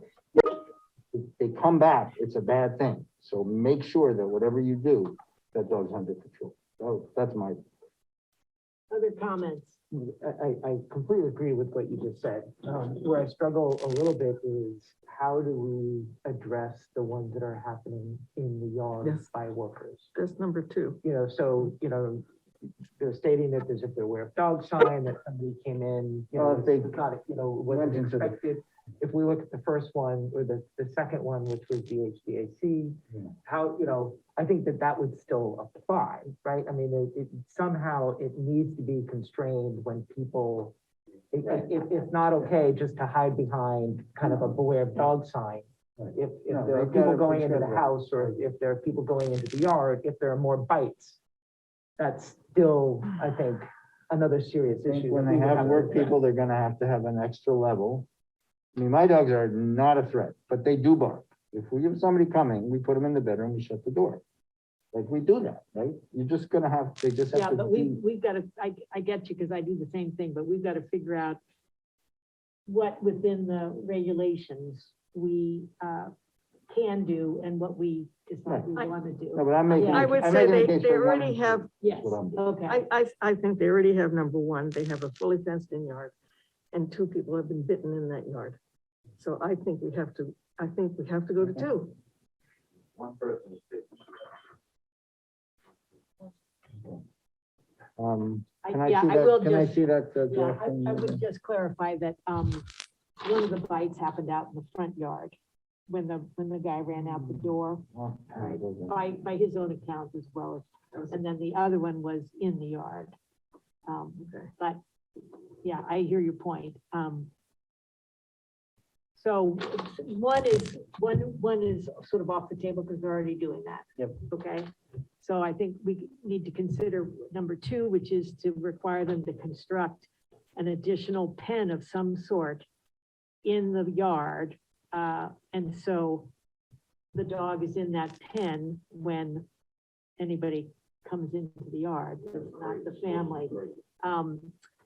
And then the third is the requirement that when they take the dog off the premises, that he has to have a muzzle as well as a leash. Sounds to me, those are the 2 that we're considering. Am I mean, you correct say in one they're thinking- already doing, but ordering it is different than them doing it. I mean, again, I'm Okay, well, gonna I repeat. suppose, okay, well, we could I'm saying make that one of our 24/7 orders. under control. Yeah. But, I don't really get it. Let's say they build a pen, let's say the pen is the size of this room. So they go to the expense, no, they dig the fence down, they put a roof. That's like your house, it's just the house outside. They still gotta make sure that the dog is either in the pen or in the house, and that the workmen don't come in the pen area. So it is a little more, but I just feel like it's overly prescriptive. I would say it again. Okay. If so they you- violate control Yeah. and they come back, Right, we might have to remove the dog from the. well, we can't That's do, enough of it. that's not a choice. That's not one of the No, choices we- there. No, the choice is to require the dog be euthanized, but we don't have the option to require them to be removed from the town. Luke, what's your feeling? Yeah, no, so I think, 2 is really, the way I interpret it is if you want the dog kind of outside off leash, right? Yeah. Then it's gotta be a fine pen, right? I mean, if they choose not, if we order them, they choose not to do it, then that's on them, right? I mean, ultimately, it's their decision, and if the dog bites somebody in the yard walking by, or contractor, I think, we go next step. Yeah, muzzled and leashed, I think is a no-brainer. I mean, that, And then, you know, there's the insurance piece and then the ID piece, right? So, I mean, in this case, I think we just happened to, and this is 5, right? We just, based on incidents, 3 incidents happening fairly soon, yeah, fairly close in time. That's the only reason I think Mr. Is it Delano? Delano. You know, was able to pick up that this was the dog. I mean, what if it happened 6 months apart or, you know, 8 months apart? I mean, that doesn't make a dog necessarily any less dangerous, right? So I think the ID piece, you know, I mean, you can do it with a chip, right? I mean, it's Yeah. just a simple. Well, that's, first you have to catch the dog, but in this case, an ID piece would not have helped any. The photos part. Well, The Well, the photos would have, photo would have yeah, okay, helped. but I'm just, yeah, the Yeah. chip. No, but I mean, you know, but it's, again, these are all things that we can require Right, all of them, right? And Right. I don't see why we would, in a sense, you know, be hesitant to require any of it. You know, you know, my concern is this is gonna happen again. yes. You know, I mean, I honestly, you know, the dogs are running, you know, I mean, and, well, It's happened on our property. Excuse me. He's never running around. Excuse me. I'm sorry. I know it's difficult to sit and listen, but that's what you're asked to do. Thank so, you. yeah, so unless the dog is always properly confined or leashed or muzzled, it's gonna happen again, you know, and I mean, we don't want that on us. But, you know, if we put all of these pieces in place, right, and they choose to ignore it, then that's on them, right? I mean, you know, because honestly, if a dog is leashed and muzzled, it's not gonna bite anybody, right? So it's just, so I'm Your thinking recommendation is 2, 3, and 5. I mean, even with the ID. 2, 3, 5 and the insurance too? Yeah, well, I mean, what's the harm in the insurance piece? Well, Because- what it does is obviously it doesn't protect. It gives some compensation, right, to the person, somebody that's. Well, if bitten. somebody actually, have- puts in a claim, Right, but, you know, it's also kind of a heads up to an insurer. I mean, if you have to go back to an insurance company and say, you know, we have a dangerous dog. Yeah, it's gonna raise it, it's gonna, Yeah, probably, to be honest, I think it's, my opinion, it's a little unduly, is it? Because it's gonna raise your liability. It'll immediately raise their home insurance. Right. It's just asking to raise their home. Right. So right. maybe, you know, maybe that's next time. I believe they already asked you that on your home insurance. Well, they anyway. do. You have an animal and has it bitten anybody. May I ask the question of the attorney? Yes. Jenny Merrill. Jenny, I have a question for you. This is Nathan, because you can't see my mouth moving. So it seems like, you know, the case where it's outside, you know, Great Brook State Park, on leash, muzzle, we have that one covered here, with item number 3, I think it is, or, yeah, Yeah. 3. You know, if we're saying it has to be in the house, the door has to be locked, that kind of solves part of the 4th incident of the person who came through the house, right? I mean, if the house is always locked, doesn't really solve it completely, but I think that gets us somewhere. How, you know, what are our remedies for the dog in the yard? Which of these would keep the dog secure in the yard? Right, or what happens if it happens again, right?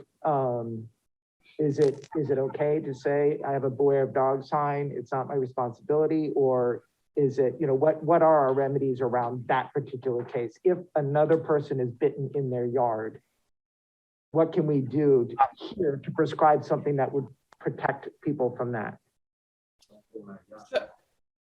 Okay, well, so there's a few answers. So one question you had is what happens, you issue these orders, which, by the way, you have to issue these orders exactly as they appear in the statute, which is what has been quoted to you. So just inside that, we can't really, Add additional language. we can't add an additional language or give, you know, like clarification as to what we think an outdoor enclosure is.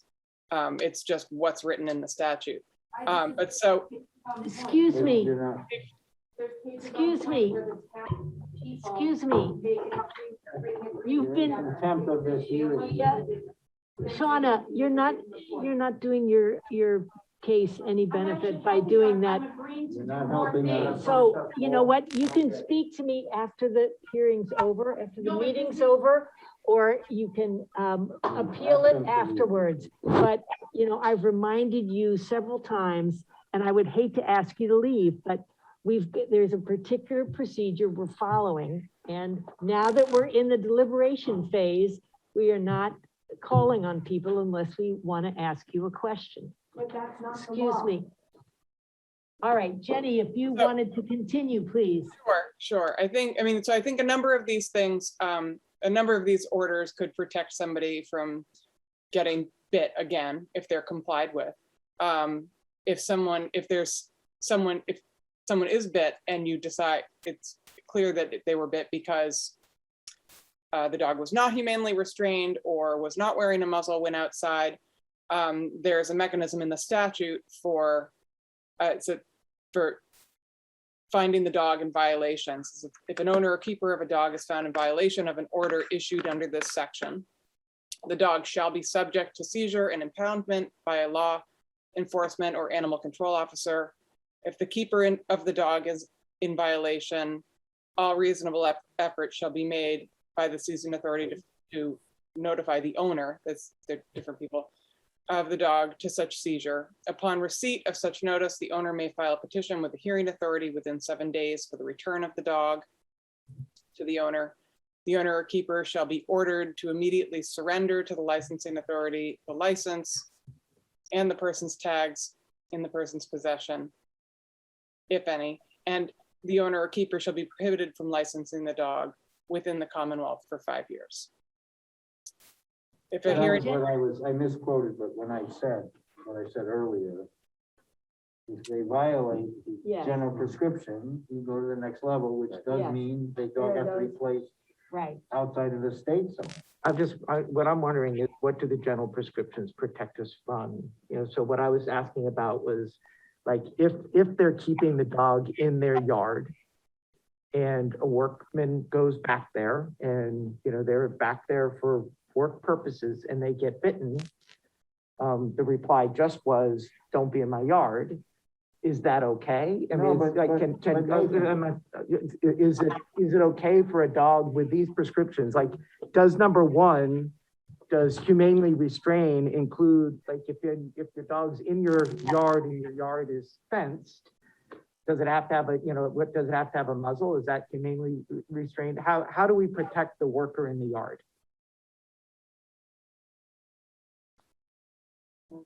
Well, my reading of this is, you gotta do number 2. Yeah, I think that's what number 2 is, right? If the dog, You don't let the dog in the yard when there's someone. if you're gonna let the dog out when somebody's there, they would have to be, and that sort of enclosure. You couldn't, right, you wouldn't leave, I feel like we're losing our common sense here.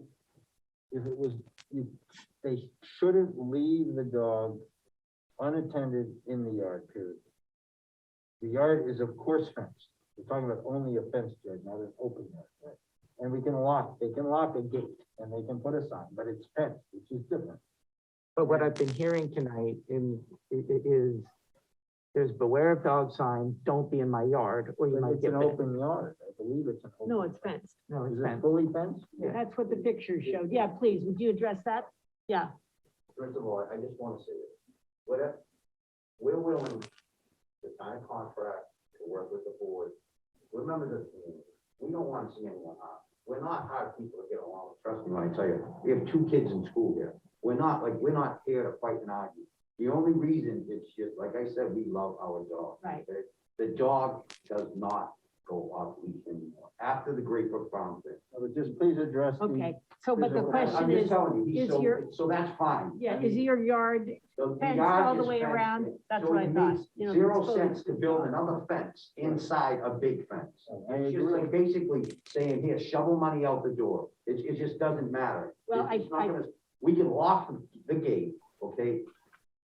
We went over this when Mr. Brown. Yeah. I don't believe he was here. No.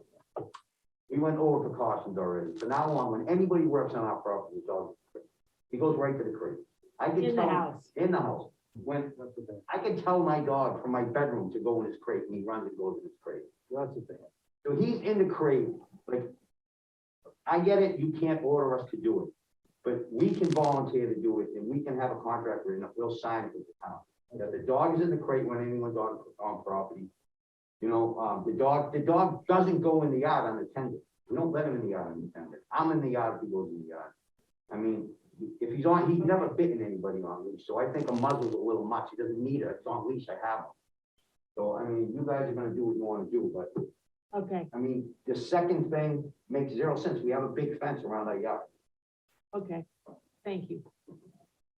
So, I would say that I agree with, David, that I think number two, which is asking them to build some kind of a locked pen within the already fenced-in yard is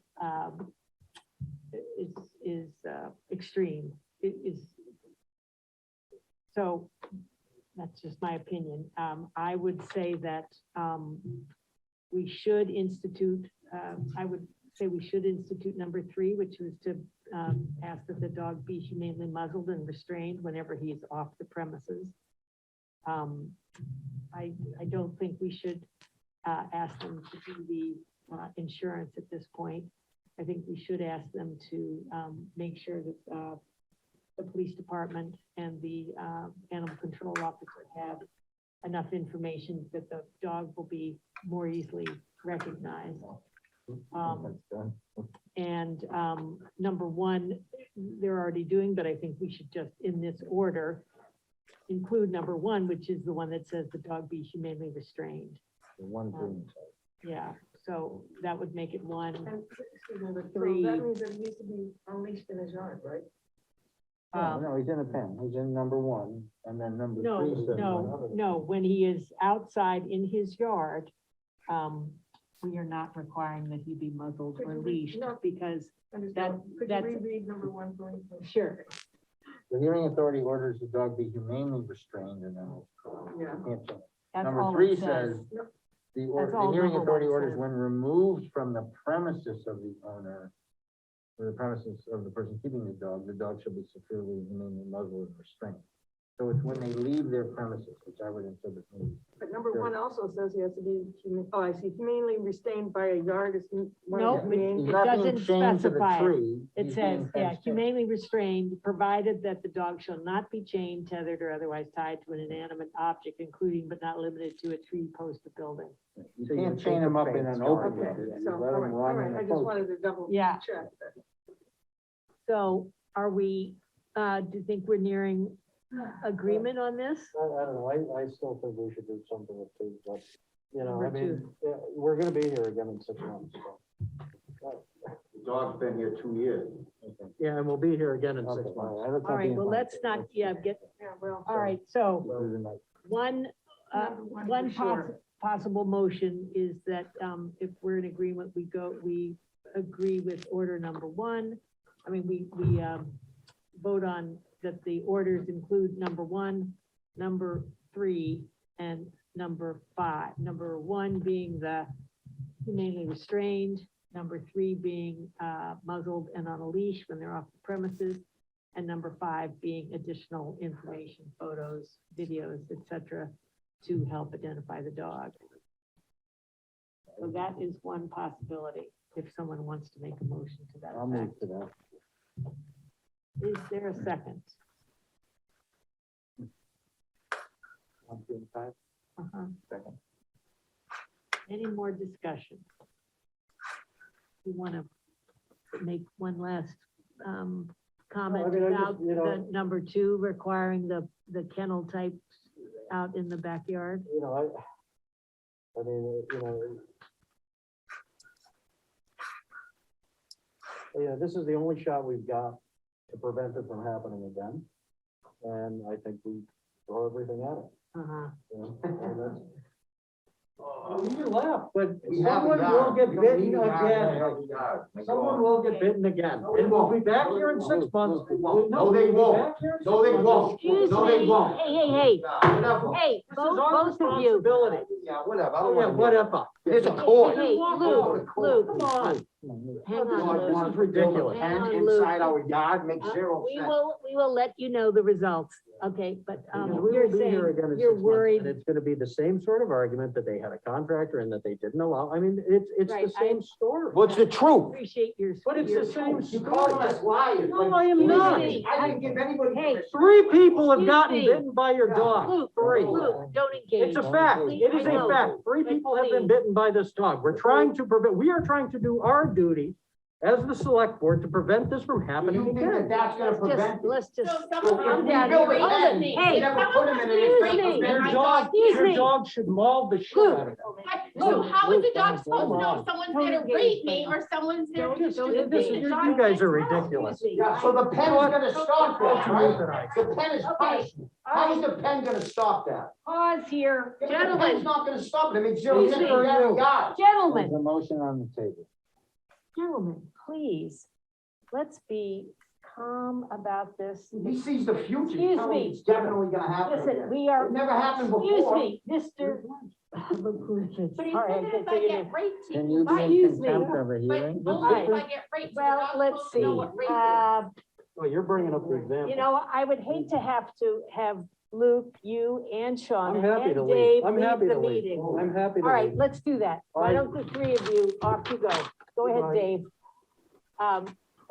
Go on, I know, tough go guy. on. Please don't get in a fight in the parking lot. Mr. Officer Chief Fisher, Fisher, thank you for going Chief out Fisher, there. please listen. Thank you. Okay. Yes, Ah. that's okay. I mean, tempers get, I know this is an emotional issue, but, okay. Let, I have to say also, that did not help. No. I have to say. no, but let, I have very yeah. little confidence. Yeah, so let's go back though to, I think the question that we still, I think the 4 of us need to grapple with, do we want to include number 2? I was hearing earlier that no, for some of us at least, that seemed, but, I wonder about the number 2, and that's why I kept asking about Right. what can we Questions. do about the Right. yard? Because right, the response, what's hard about this is that, what a lot of the discussion has been about is, issues around the issue as to whether or not, there hasn't been any dispute that this dog bites it's people. bitten people, right, And, and most of what I heard today was, don't be in my yard, your dog will get bitten, even if you're a contractor for me. And so how do we protect right, against that? And I think Right. that's what Luke is trying to say right. here. And is- unfortunately, because we can't change any of these, we can't prescribe that, and if there is a non-family member or somebody coming to do service work, the dog is required to be inside in his crate. We can't put that in Right, as but I one of think, so I our think, orders. I'm not gonna speak for Luke, but I think what he Yeah. was talking about much earlier was if we prescribe that and they don't do it, Yeah, and somebody gets bitten, But it could happen with any of the remedies. Right? I mean, really, I don't see where that's fine. I just feel like if the person is, if the dog, not the person, if the dog is in a pen, Yeah. I think we can assume that there isn't gonna be a contractor in the pen. But with the if dog. they lock their fence, if they're just use common sense, I agree with you that. I they might haven't not do heard it. common sense, David. What's that? I haven't heard common sense tonight. I agree, but, Okay, but So- here's the remedy, I just wanna be as clear. If they're back here, I will be absolutely on remedy number 5, which is a prohibition on these owners' ability to license a dog in a Commonwealth society. That means that dog, they can euthanize or they can place, but that dog is gone and they ain't having any dogs. That's a pretty significant penalty in my. I'd rather have the pen, honestly, I think this allows the dog to have some freedom outside in a locked area that the mower is not going to go into, that nobody by accident will wander into the yard. Okay. yeah, The children playing, it has a place that they call it a crate, an outdoor crate and an indoor crate, I don't care. but at least he's Right. out of the way and, you don't have to, rely on the child, for instance, not forgetting to unlock or lock the gate. Right. This dog has been put in there expressly, the gate is locked, I'm done. Okay. I just want to ask Jenny, does that solve this problem? Because what this is saying is that it has to be confined to the premises. Wait, are you looking at number one or two? Number two.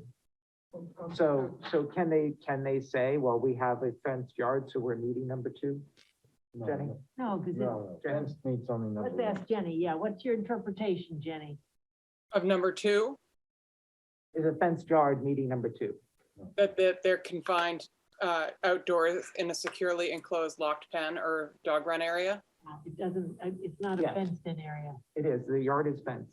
No, but it not says roof. confined means securely confined indoors or confined outdoors in a securely enclosed and locked pen or dog run area upon the premises. That such pen or dog run shall have a secure roof, and if it has no floor, the sides shall be embedded in the ground, blah, blah, blah, blah.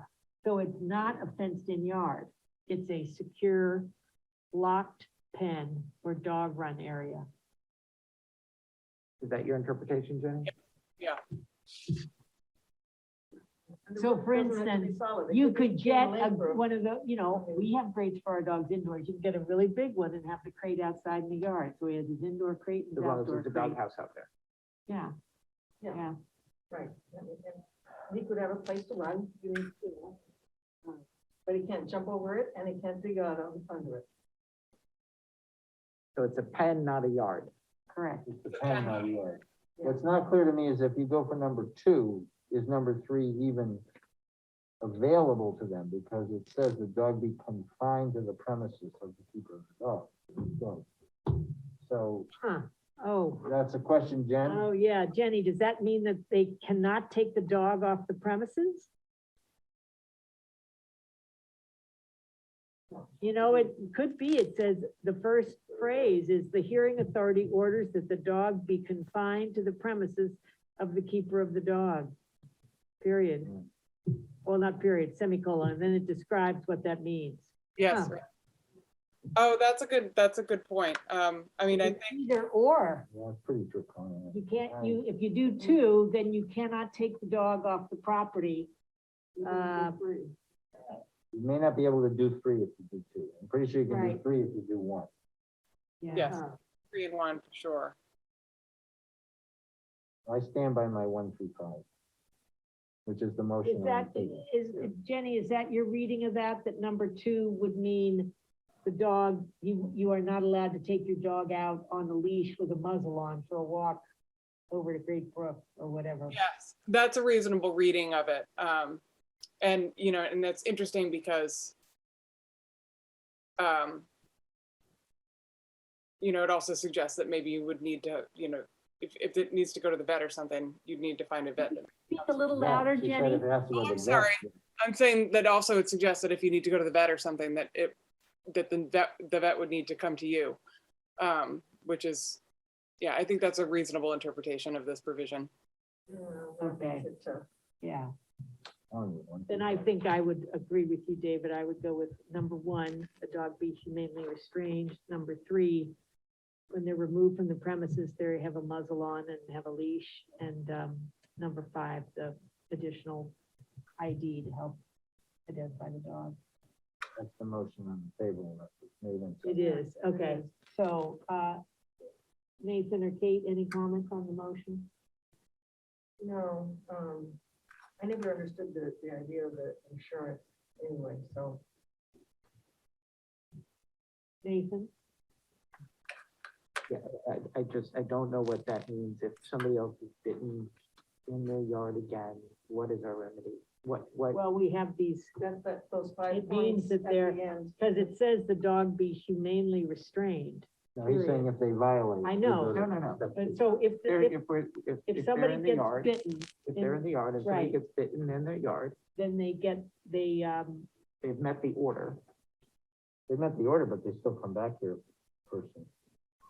they complied with the order. Well, doesn't I mean, if They met they're the not order. being They haven't restrained, been restrained. No, they if haven't they been haven't been restrained. They haven't been restrained and the restrained because they workman let is the out in workman the in. yard, then they violated the order, right? If it's not being humanely restrained, If they, you know, right? That's number one. And this just provides what humanely restrained means. But what it doesn't. It I provides mean, sorry, it what you doesn't. can't do, right, Right. right. So to me, if they left the gate unlocked and didn't supervise the worker when the worker came, or they let the dog run when the, deliberately or inadvertently let the dog out in the pen while the worker was there, they have violated the order. Is that what you Is think, that- Jenny? Yeah, That was a bit muffled. Are you saying that if somebody comes in the yard and the dog is not, attacks them, then that's not humanely restrained? correct. Does yeah. does number one cover that situation? Yeah, I think it would. By the way, that would mean that their gate was not locked. Well, it could be a No, it lot of wouldn't things. mean It could be a lot of things. I have kids, we have kids. Yeah, all They right, could put the so, dog in the house, the workman could come and the kids could. right, run open out the and door then leave the and door forget. open, That sure. happens. It Yeah, happens. it happens. And so, but even if Okay. there was a pen with a big Yeah. fence, it could happen. I mean, really, Right. I just feel like that's the practical remedy, and if it happens again, we will have to ask that they no longer have the dog in the Or we'll- pen. Yeah. I don't know. They should know that, and yeah, they Yeah. definitely need to know that. The threat of that Okay. should be Whether or sufficient. by, for any reason, frankly, as far as I'm concerned. For any Right. reason. Yeah, Right. I mean, if I were them, I would make sure that well, I here, had. there's also seizure and impoundment of the dog. There's monetary penalties, there's imprisonment in jail or house of correction, euthanasia, prohibition on licensing a dog, and then treble damages. So there are a There's some pretty number hard of big hammers penalties, coming yeah. up. Yeah. All right, so Nathan, are you okay on going with, number one, the dog be humanely restrained, number three, muzzle and leash when they're off the premises, and number five, more information to identify the dog. May I ask a question? Did you guys vote on Luke's motion yet? No, It's my motion. It's David's motion. But was there not a second to Luke's motion? No, Luke didn't make a motion. There was- Oh, was he did objecting it. to Oh, my okay, motion. I'm sorry. Behind the masks, I can't That's see. all right, no, he, yeah. I moved and Kate or Who's second? I seconded it. I seconded. All right, I'm gonna Luke call, is getting mad. okay. I'm gonna call for a vote then. We're just gonna do a voice vote. All those in favor? Aye. Any opposed? Okay, so it's unanimous 4-0. And, let's see, and I have to be, I have to have a motion that you authorize me to sign the final dangerous dog decision and findings of fact and record of proceedings, which will be done in the next couple days. So what, could I have a motion that you authorize me to sign the official document of the findings on behalf of the select board? So moved. second. Any discussion? All in favor? Aye. Any opposed? Okay, great. Is there anything else, Jenny, that I need to do, that we need to do for this, to be concluded this evening? No, I think that's fine. I'll get a copy of your minutes or your, Jen's notes, make sure that they're consistent with mine and send you a draft order this week. Okay. Thank you all. We have a real problem if this comes back. You have to close the hearing? Yes, we do. We have no, because we did already. Remember, we closed the hearing. Okay. Yeah, right? So, Probably the most painful. thing okay, done as a Let's see. I board know, member. very difficult. All right, it is now, 9 o'clock. You really should let the. What fire I would chief- propose, if, Chief Fisher and Chief Sars, you don't mind, presenting your goals, that we just do that. And, do we need to do these two, Tim, do we need to do these two public hearings Well, I think we can handle them pretty pretty quickly? quickly. I'd ask if there's anyone from Eversource on the Zoom call. No, we can push it. If there's not, we can continue that hearing to the next meeting. Anyone? I move We the, continue that to continue the 26. public hearing for the Eversource, to the next meeting. Second. All in favor? Aye. Any opposed? Do a time? At 7:30? At 7:30? Well, we'll. Okay.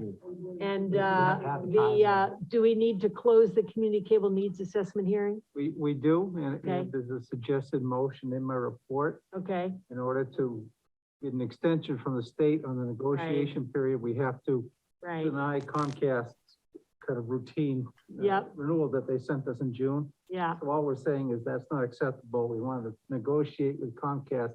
Comcast has agreed to an extension. So okay. it's a formality to close that hearing, take the vote that's in my report. Is that in your administrator's report? You have it? Okay, Preliminarily deny Comcast renewal license proposal to allow more time to come to an agreement with Comcast and to direct town council to move for a 120-day extension of time for filing of the written reasons for the preliminary denial, so that parties may continue to finalize the terms of renewal. Hold that thought for 1 second. I vote that we close the public hearing. Second. Correct. all in favor? Aye. All right, now, Now I Kate, move preliminarily deny Da. Already said as it. said before. As a Second. Okay, second, any discussion? All right, all in favor? Aye. Any opposed? Okay. All right. Are we done, Tim, with Now that you part? can move Okay. on. Yep. Do you, gentlemen, are you still up for this, or we could just have you, I'm so apologize for having you stay so long, and I know it's been a long day, you start early, so would you rather come back, or would you rather do this? Go ahead, you're Keep the saying? Band-Aid on. Okay, so, well, Chief Fisher, you want to go first, since your name is first here? And then, I'll just flip the coin with them to decide. oh, okay, well, you can do that too. You can do that too if you First in the want. packet, so. I'm first in the packet. Yeah, yeah, All right, he's gonna get first blow at a snowball fight then. okay. So when And I go you, here, then we go there. why don't you come and sit? Probably Okay. more comfortable, isn't it? Okay. All right. um, Yeah, and so in your packet, if you got, all are looking at, it's page 43, if you have it set up like mine is. Anyway. Oh, there you go. You're on I it. got it, yeah. Okay. All righty. Well, welcome. Thank Thank you, Chief Fisher. Thanks for having me. I'd like to talk about 3 goals tonight. Okay, And the first, I hope I'm hitting them in order. In brief, you're probably aware that the police reform laws in the Commonwealth took effect July 1st. I still spend an inordinate amount of time with that 120-page document open on my desk, trying to make sure, what we need to comply with, what we need to do next. But specifically, this goal talks about reviewing, researching, drafting, and adopting police department policies that meet the Police Reform Act. It's going to be a significant piece of work that I've asked for help with for our members, and attended a good amount of training. And but I feel it's important to verbalize it, have some milestones, and to get this banged out in brief. I'm not positive that I know I had very few specific actions. I only had 4 specific actions compared to my goals and objectives from last year and some of my other ones. That's light, but it is what it is. okay. I tried to be realistic about that. Yep. John, on that one, you mentioned in number 4 of that, obtain policies from exemplary agencies. I mean, comparable towns, or what is that mean? Well, you know what? It's meant a lot. I probably have conservatively 80 hours in meetings with other chiefs about this. And we pass policies back and forth, and try to ensure that the direction we've been provided as the commission forms, it's just getting formed now, is good, is sound. So some of the agencies that actually write exemplary policies are the larger agencies. I gotta be honest, the most I've pilfered from is Chelsea, my friend We're Brian doing Kai's. best practice. Try to do best practices. I try to connect with people who are connected, who sit on other committees that might have a heads up for what's coming. Because some of this stuff is nebulous because there was nobody from law enforcement in the legislative committee that authored the rules. So some of it's kind of a guess what they mean, because the the terms and some of the things that they use don't exist, in our world, for lack of a better word. So we're taking a guess at it. What do they mean by, like experience for a, police academy? So we've come up, the commission, the MPTC's come up with a number of hours that, part-time police officers have to even be eligible to become full-time police officers. That's an example, because it wasn't spelled out in the legislation. Does that make sense? It does, but I guess, so what I'm hearing is, you're looking at larger, better resource departments that have done more research, maybe. Absolutely. And, people have and people have maybe put out exemplary policies. I guess the one thing I would say is, we always, for many things we do, we look at comparable towns, right? Not just for best practice of, in the abstract, but how a small town police force might interpret those mandates, like you mentioned, to make it work for, are you doing that as well? I was on the phone for 45 minutes with 3 towns without throwing their chiefs under the bus here today to talk about just one policy. Yeah. Our comparables are easy, Yeah, okay. All right. and I know them off the top of my head. Okay. Lincoln, Wenham, Sudbury, Dover, Sherburne, So you're. I was on the phone with the police chief from Sherburne today. I was on the phone with Sudbury. I was on the phone, Lincoln, all the time. This is just the way the world is right now in law enforcement. We're trying to do the right thing here. We want to make sure that our policies represent what the legislative intent was. This just motion takes an inordinate amount of time. Some police departments are hiring extra people just to do this. So anyway. All right. Let's go on to number 2. So the second one is hiring additional police officers.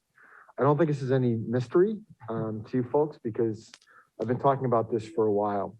And this is really kind of the collision of 2 things. Number one, an increased workload during a difficult time that I don't anticipate slowing down anytime soon. And the police legislation that now says that all police officers are full-time police officers. There is no such thing as a part-time police officer anymore. And I know Kate is my law enforcement liaison, and Victor Liang is my FinCom liaison. I spent a lot of time talking about this, but I don't want to go into that here. It's not really the appropriate place, because it's hours and hours and hours of discussion. What that means to a place like ours. But the bottom line is, our police officers need to be full-time. We have by far the smallest, lowest number of police officers per population of any of the, pick a go by right off the top of your head, and I can tell you how many police officers they have. We are by far the lowest. And we absolutely have the work to go along with what we have. And I showed Kate an example during our law enforcement liaison meetings. I spun my computer around to look at the last 3 months and the number of overtime shifts per month.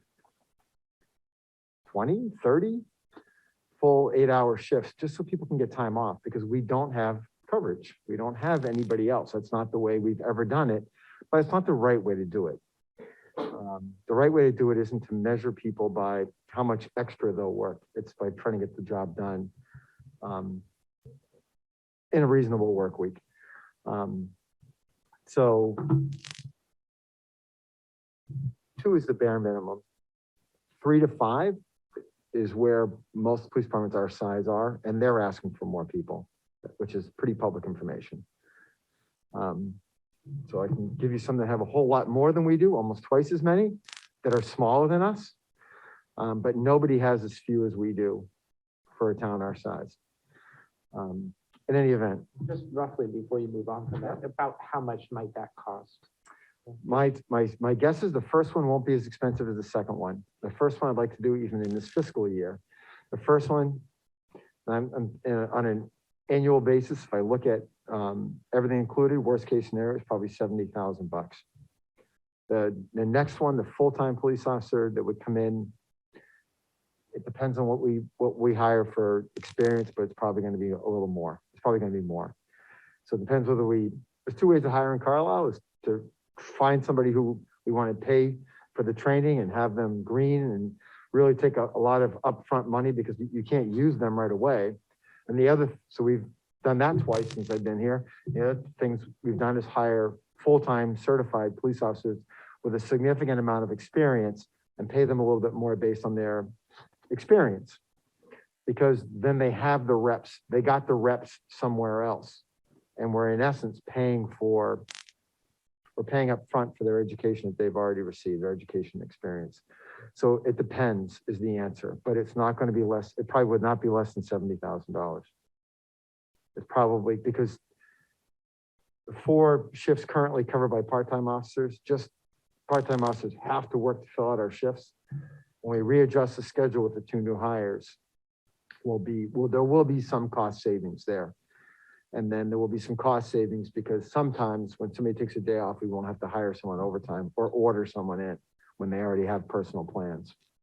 Right, so Which is you net- happening but you way too still- much. You still would net at plus 70, taking all that into account? Worst case scenario, but I've never run in the red my entire time here. You know that. I've returned back any unused funds and I don't want to do it now. It's not a running in the red, we'll budget for what, I'm saying if you're now staffing with part-timers and overtime, compared with full-time Full-time. officers, the difference is not the full salary of the new officer. Correct. Something less. It is. Kind of what I think But if I hire somebody with a significant amount of experience and have to pay them $20,000 a year more to start, yeah, I save myself $100,000 for paying for the academy, paying for all their stuff, but not being able to use them during that time. Right. And you say here in your goals that you'd like the first hire to happen during this current fiscal year. I do. We're in a bind. Uh-huh. We can't get by right now. You know, if I showed you, and we had time, I could tell you the number of times we've had to juggle the schedules to get real police work done. Yeah, Stuff that's really important. I had to send a detective out of town tonight.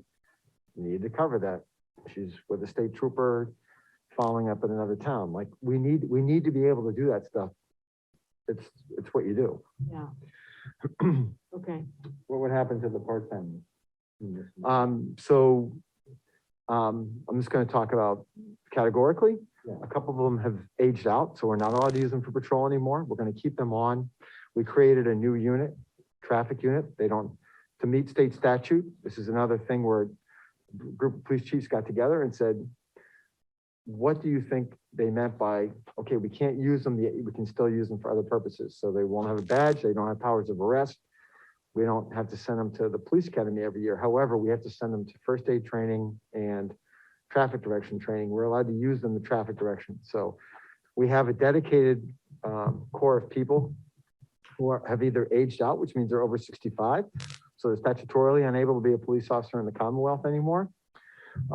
Or they chose not to do patrol work anymore. So we have several of each category. So we're creating a new unit. So we'll be able to use them for things like old home days, Halloween.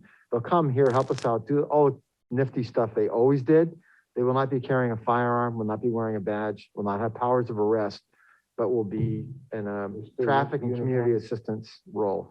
And several area towns, including Concord and Bedford, already do this already. And it works out really well. So we're gonna have them wear, we're looking at 2 models right now of green fluorescent shirts. They're different. All shirts. They're gonna look different than cops.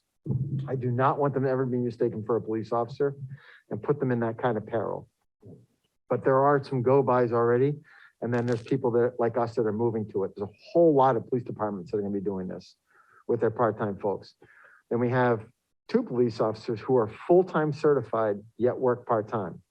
Does that make sense? Not really. One retired from our agency, one retired from a neighboring agency. So we're allowed to use them because they are full-time certified. Does that make sense? They're under 60. One, they're under 65. One does not want to work patrol shifts unless we really get in the doghouse. He wants to remain retired. In a pinch, he comes back. And that pinch has happened so much frequently that he's gone, listen, you know, enough's enough here sometimes. And then one person does work patrol shifts for us, but he also does it for other police departments. He would have the option of becoming one of your full-timers. No. no. He hasn't, he actually, his hours and the amount of money he can make are limited because he's fully retired. Right. Okay, So, and then we have, one part-time police officer, who does want to go through the Bridge Academy, has worked the amount of hours. Then we have 2 police officers that do not want to do a full-time police academy, and are going to wait till their term expires, call it even, and probably move over to the traffic unit. And then two that are going, we'll probably end up with 3 part-time police officers when this is all over. If you look at other models like Lincoln 13 and 2, you know, What's our percentage right now of full-time and part-time? we have 10 full-time police officers, including me. And, right now, 7 part-time, but only, 4 of them that work patrol. And you would go to 12 and.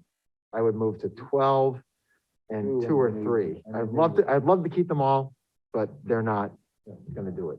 Okay. It's, doing this Bridge Academy, the whole thing that's gonna make up for their part-time experience in academy, go to full-time is a big ask for people who have other lives. That's a big ask. So, hey, to work part-time, to help out a few times a month, would you Yeah. mind giving up, you know, a month of your vacation and, a few weeks of solid work? Oh, and then go for a full officer physical and do a physical fitness test. Yeah. So well, anyway, it's well, probably a, as you get into go through the process of, trying to hire somebody, requesting to hire somebody for this current fiscal year, we can discuss this further, I Yes. assume. Yeah, okay, but the way the goal, you know, same thing we did the goals last year, we did them in October and kind of really doing them fiscal year based to try to, right, but, so that's why I said 1 and then 1 in Right. the next fiscal year. okay. Okay. Yep. So the And third then- yeah. one, And this is, the third one, this is about the, town meeting for the combined public safety facility. it's just, So yeah, that's just a repeat, that's not just, but the dates on here were for last November right. and April of 21, and you're saying you want to put that in again and applicable for town meeting next year. Well, I Is don't that think what to you're- this date is These, attainable at these, all. these won't work anymore because the timeline that we would have needed, we already blew. I Okay, needed that really to start in the summer so that we could do the homework required right, to have the funded needs assessment done so that we could right, actually even get something to consider a design. Because, you know, building a building, yes, you know, having watched people who didn't even have a twinkle in their eye when we started our process, Beverly already be done, you know, Bedford already way down the road. You know, it's a little painful to watch because it's a 3-year price. You have to do your homework, and you have to do a design. That design takes a year. yeah, And then it takes a year of talking to people about it and making sure that all the needs of the community, and then talking about going to town meeting with, having done your homework with a plan to build a building. I yeah, can't sit here right now and go, hey, let's build a building. Let's start in July. right, That's not Right, I mean, it the right seems way to me do like Spring of 23 or at the earliest fall of 22 would be the earliest we could go to town meeting and say, we want the money to build the building. Right. Right? But isn't there You're a right. task force, right? yeah, so, we're at the next select board meeting, we are gonna finish appointing the committee. Thank you. All right, that's the plan, and, we actually have people to appoint, so. So then But they're yes, gonna this work, is behind, but so this goal, you would just be updating this in terms of the dates, I'll do the dates, but yeah. no, but I feel like it's a chess question, game, the games, Yeah. I How can't can even it be, create. how can Alright. it be John's goal? How can it even be? Well, I was gonna say, Well, I mean, that's what I was gonna say about the second one too, with the full-time officers. You know, if we're saying these are your goals, we need to be supporting this as a priority for John. And so whatever the date is that's in here, we need to make, our job is to make sure that he can be successful in his goals, yeah, right? yeah, I mean, he can't make sure that we're gonna make sure that a committee is gonna be put together and that committee's timeline is gonna meet what his Right, goals are, right. So that would argue for what, just removing that, unless, No, I don't think removing I don't think we remove it. I think we just put in what we think is a reasonable more reasonable. goal. And then we make sure that the committee has that same goal. Right. And it's fully staffed, as long as he's willing to accept that as a goal. That's a fair Well, you negotiation. see, this is suggesting, if we were to, a new combined public safety facility, the committee is not charged with That's not what they're charging. doing the design and, you know, preliminary work, et cetera, for a new public safety committee. They're supposed to Analysis of investigate, alternatives. determine, look through all the alternatives and then make a recommendation. I'm sorry. Yeah, And this is for a period through, July of next year, right? the committee or, Every date's on that list, a year should be added to Right. it. No, but I mean, when does we've not yet formed the committee, it gets formed, and then how long do they have? I'm sorry, I think I wasn't clear on my question. These are goals. These goals are for what time period? So add a year to everything we put on here, but the reason I didn't put a date on this one and reprint them is because the chessboard's in your area. All you have to do is Right. at least, if you move the piece that gets the committee going, yeah. then I feel like then I can assign dates to each of those. I Then you can disagree. tell me, is that reasonable or not reasonable? Not reasonable. I think let's first answer Nathan's question. I believe these are goals for this Fiscal year, fiscal year. correct, so it ends It next ends June. Next June. Yep. And it's a good framing as a goal exercise of where your priorities are, but it's a negotiation with us in terms of. 100% agree. So the second point is, I don't believe you can make the statement. You can say, my goal is to support the committee to define the police department's needs as they analyze alternatives. That's a good goal. I don't think you can go out and get ahead of them and say, my goal is to plan for a public safety building, because it's not at all clear that there will be a public safety building. I agree.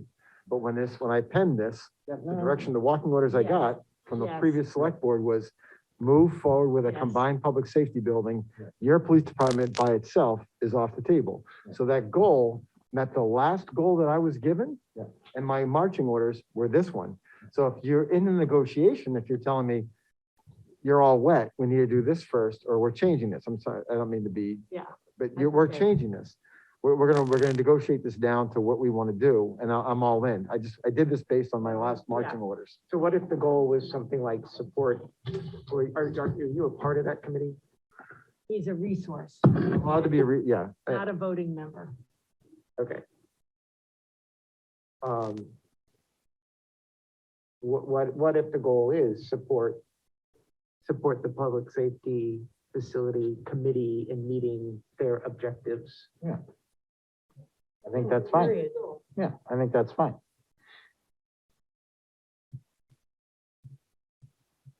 And It's then, a little light and easy, but all right. Yeah, I mean, we don't know what their objectives are yet. Their objective could be, John's got to do all the work. Right, Okay, well, then it's heavy, but yeah, I thought at first this was a little light. Okay, then I will resubmit it with that as a framework. yeah. And I think then, that's a more attainable goal for you. Forward for the discussion. yeah. And then the fourth one that's in here, you said 3 when you started off tonight, but do you have this fourth one as well? Rewrite 1/3 of the state accreditation policies? No, Or that is was that from old? last year. That's just from That's last part year. of the first one, right? Unfortunately, that gets rolled in the first one, because Okay. because now we all have to be accredited. Yeah. That was part of okay. the discussion way back in the building. Well, you Yeah. can build a building because there's no requirement for accreditation. Well, Now there police are. reform says you must be accredited, Okay. therefore. Okay.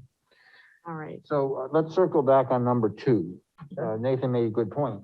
You know, again, it I was gonna bring requires, us back to that one too, so thank you. All right. so, I mean, Yeah. I'll let Nathan take it then. I mean, I'll just make the point that the FinCom, you mentioned, you know, you're working with Kate and with Victor, so go ahead. Well, I just want to make sure that we all understand that his goals, we're saying, yes, these are your priorities.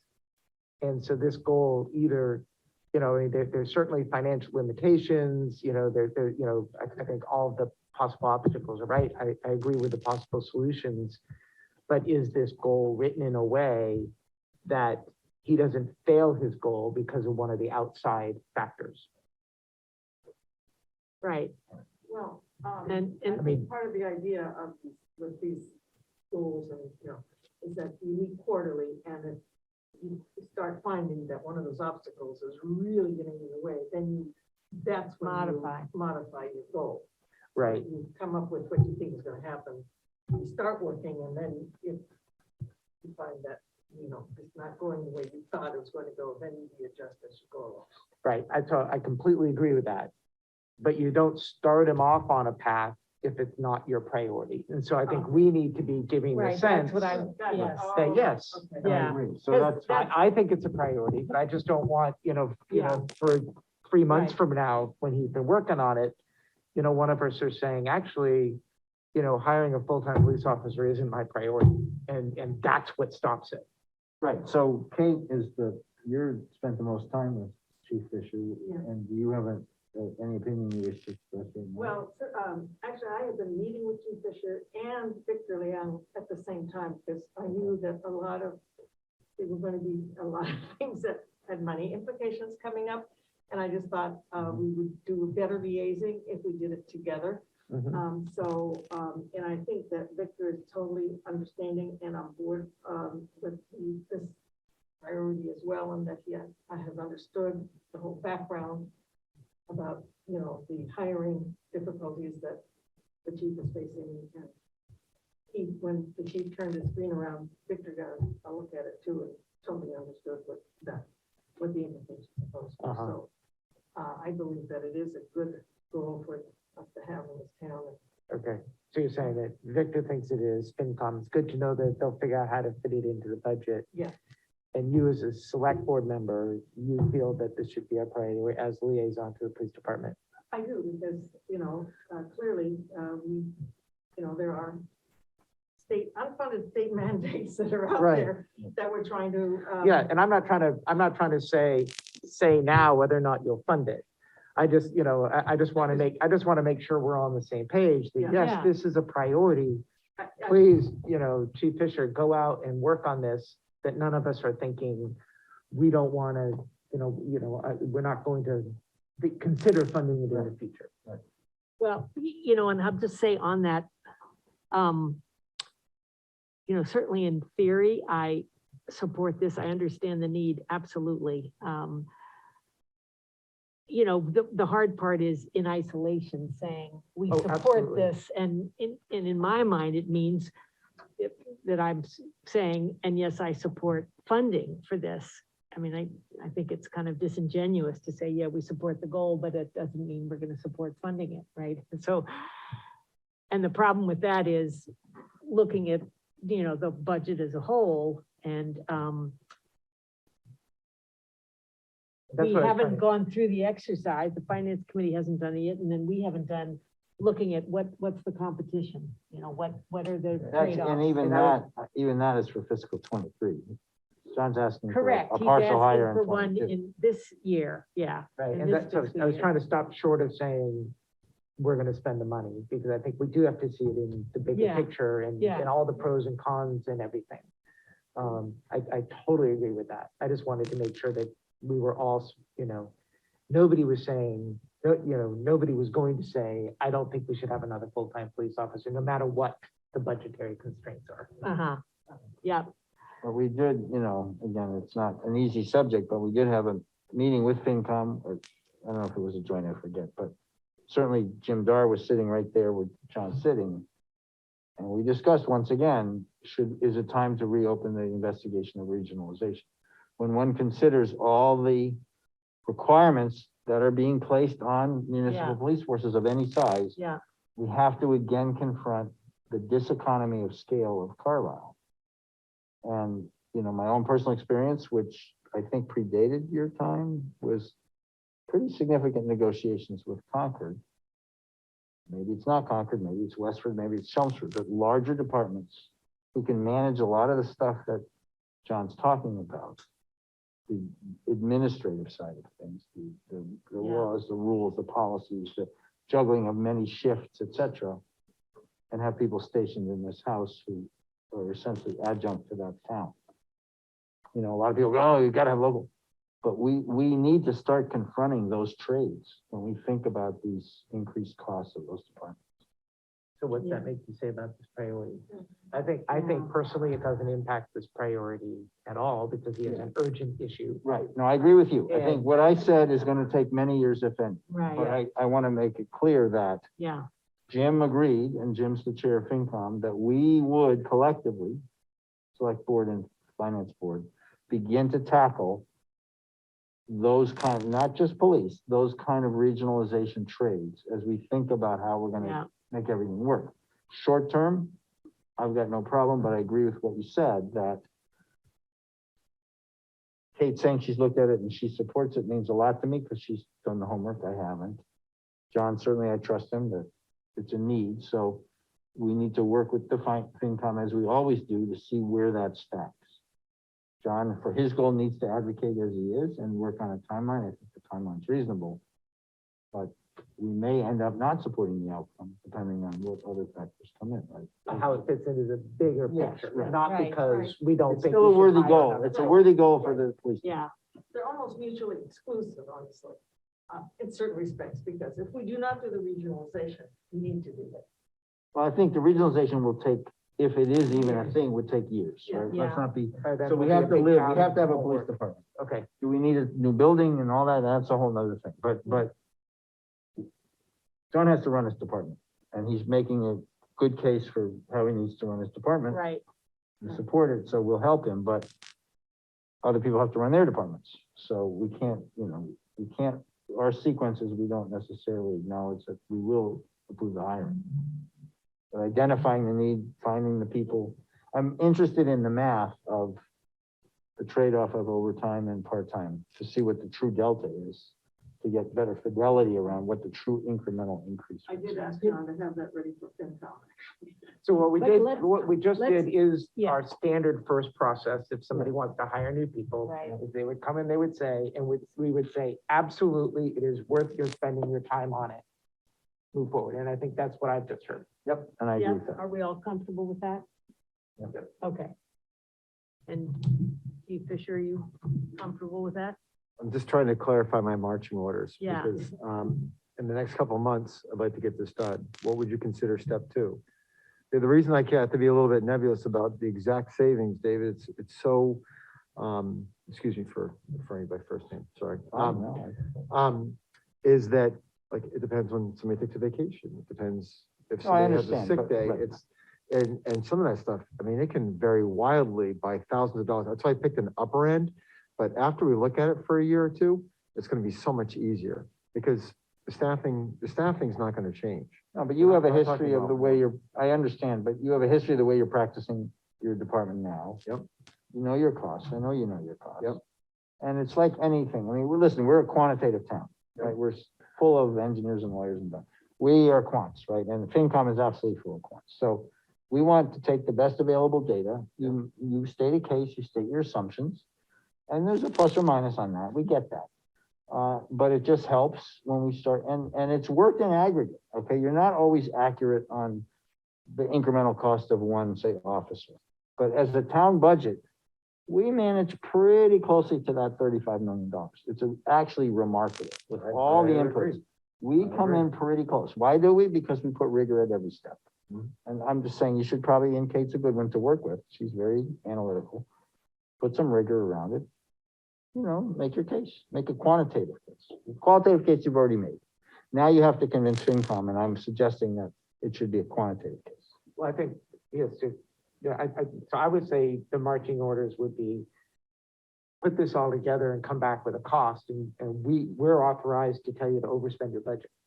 And we would say, go ahead, hire the person or post the person. For the We 22. understand, we'll tell FinCom Right. that you're gonna go over budget. And I think it's that next one that's the next year budget Right, season. there's, If we go through the so, right, regular there's two budgeting parts. There's process. exceeding the 22 budget. It's only half a year budget. By the time you get the person, it's half a year, Right, right? yeah. And then there's the planning for 23 budget. They're actually happening in the reverse order. You need to come in front of FinCom in a few weeks with your 23 budget and your assumptions, and they have to authorize the 23 spend. As Nathan says, we could authorize the 22 spend. So, But we authorized 23, they just Oh. did it in. Yeah. I mean, they're gonna be fitting in. But does that make sense, Yes. Chief? The Okay, other thing is though, that Chief used to come in and say, it costs me this much for part-timers. And then when there's turnover, there's the extra this and there's this and there's that and the other. And there's more turnover than you would have with the. No, all those full-time. things are arguments. now- The game changer is that there is no such thing as a part-timer anymore. Right. You can no longer hire Right. part-timers. And so that's kind of the triggering event. But I think you should still jug up all those, and I think Well, you know, I have a burden chart, so you plug in an that up officer. I plotted it all out. I've showed it to her. I showed it to, Victor, but I'll bring that in a more complete package, so you can just take a look at it, because, you know, I can do incrementally if I hired an officer with 3 years compared to 4 years, but, and it carries all the way across with the numbers. So I have an analysis sheet. It's just, and then that's probably the best thing to do, is I'll do that, as your request to go to FinCom next, or back to you with the. I think it should come back to us. Okay. Well, Yeah. revise, you're gonna And, revise both of the goals, right? I'm gonna fix the things we talked about. Yeah. And then I'm gonna submit them to Tim for inclusion in a packet and find a spot in the agenda, and we'll go Yeah. back at it. Because this says you would like to hire the first new officer by February of next year, I right? would. Okay, so if we work through that as a select board before the end of this year, you're in good, that should work, or you, But it's like ideally by 3 the weeks end of November? background. That's kind of why it's a little more detailed Or you have a timeline. couple months, I've okay, got- I gotta do some stuff. I've got to test When a is little. the, Yeah, okay. when is the first FinCom round? 25th. Yes, you wanna get that, even if we were to authorize the 22 hire, it becomes a piece of the 23. right, budget you that you should have to include do it for in your FinCom 23 anyway, budget, right? yeah, You need Yeah, to build it my into. meeting with them is, Versus the 27th. yep. Yeah, so Okay. it's pretty soon, you'll be ready. we should try to wrap this up so we give Okay. a reasonable amount of time for Right. Chief Soros too. My closing Um, statement is, if you channel your predecessor, Chief Sullivan, you come in and you take off, you make a big show, you take off your sidearm and you put it on the table, and that's how you start the discussion. You know, and that's, we're all different, right? We all have our different methods. All right, I have my methodology. Yeah, okay, very good. Thank you for Right, staying. thanks. Glad it's not that. thanks very much, Chief Fisher, really appreciate Thanks for it. helping out in that other. Yeah, yeah. All right, Chief Soros, thank you again for hanging in there, Quickly here. yeah. First off, there's no goal of getting a dog for the fire department. Okay, not even a Dalmatian, huh? Okay, So Luke, I talked to him about what we were doing tonight, and he kind of thought it was good to give a little bit of background. And so that's why, I don't know if you guys Yep. got, Yeah, we did. yep, we yeah. got So the just kind of- personnel status kind and of- trends. and- yeah, kind of trends going on, what's going Demographics. on, and yeah, a lot of the headwinds that we're kind of running into. And so there's many ways in which, for a call department, a lot of our goals are goals of opportunity. When an opportunity presents itself, you got to jump. And that's a lot of what happens. So these goals are more, in some ways, a little more of the firm things that are not those, you know, lots of goals out there, but here. One of the things that, you know, has been coming out again and again is basically, we are becoming a department of 55 and 65-year-olds. Yeah. And that's largely because we have a really hard time of retaining people who don't own homes. And so we've hired a lot of people, we've trained a lot of people, and they're great. And on the EMS side, it kind of works for us because those people, in a matter of 6-8 months, we can usually get them up to speed until they're really useful to us. On the fire side, it takes longer than that. And so it's a bit of an issue when you get, you know, the 25-year-olds are wonderful, the 7-year-olds, whatever, they're great, and they've been great, but a lot of them, you get trained and you get, you know, a year into it or 2 years into it, and then they start being useful to you, and then they have to go find someplace that they can live affordably. So that's something that's just gonna be an issue for us. In terms of demographics, it is interesting, you know, to see kind of what's happened to our people in the kind of what we really need to do is recruit people who are 35 years old and have small kids, right? And that group of people have just gotten very small in our town. And they're very busy. Well, yeah, we all are, right? Oh, they are.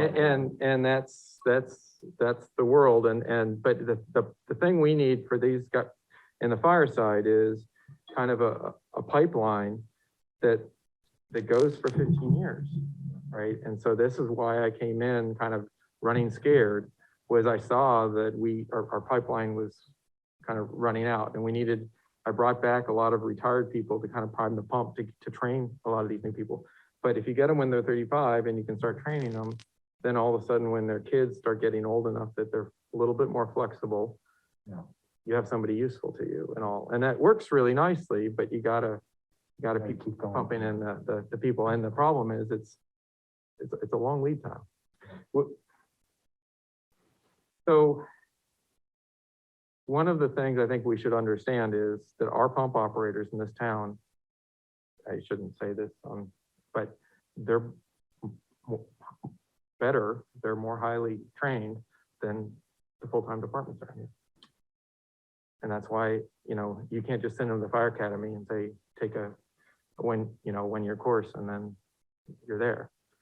This is, master's and PhD level pump operations, just because of rural water supply area.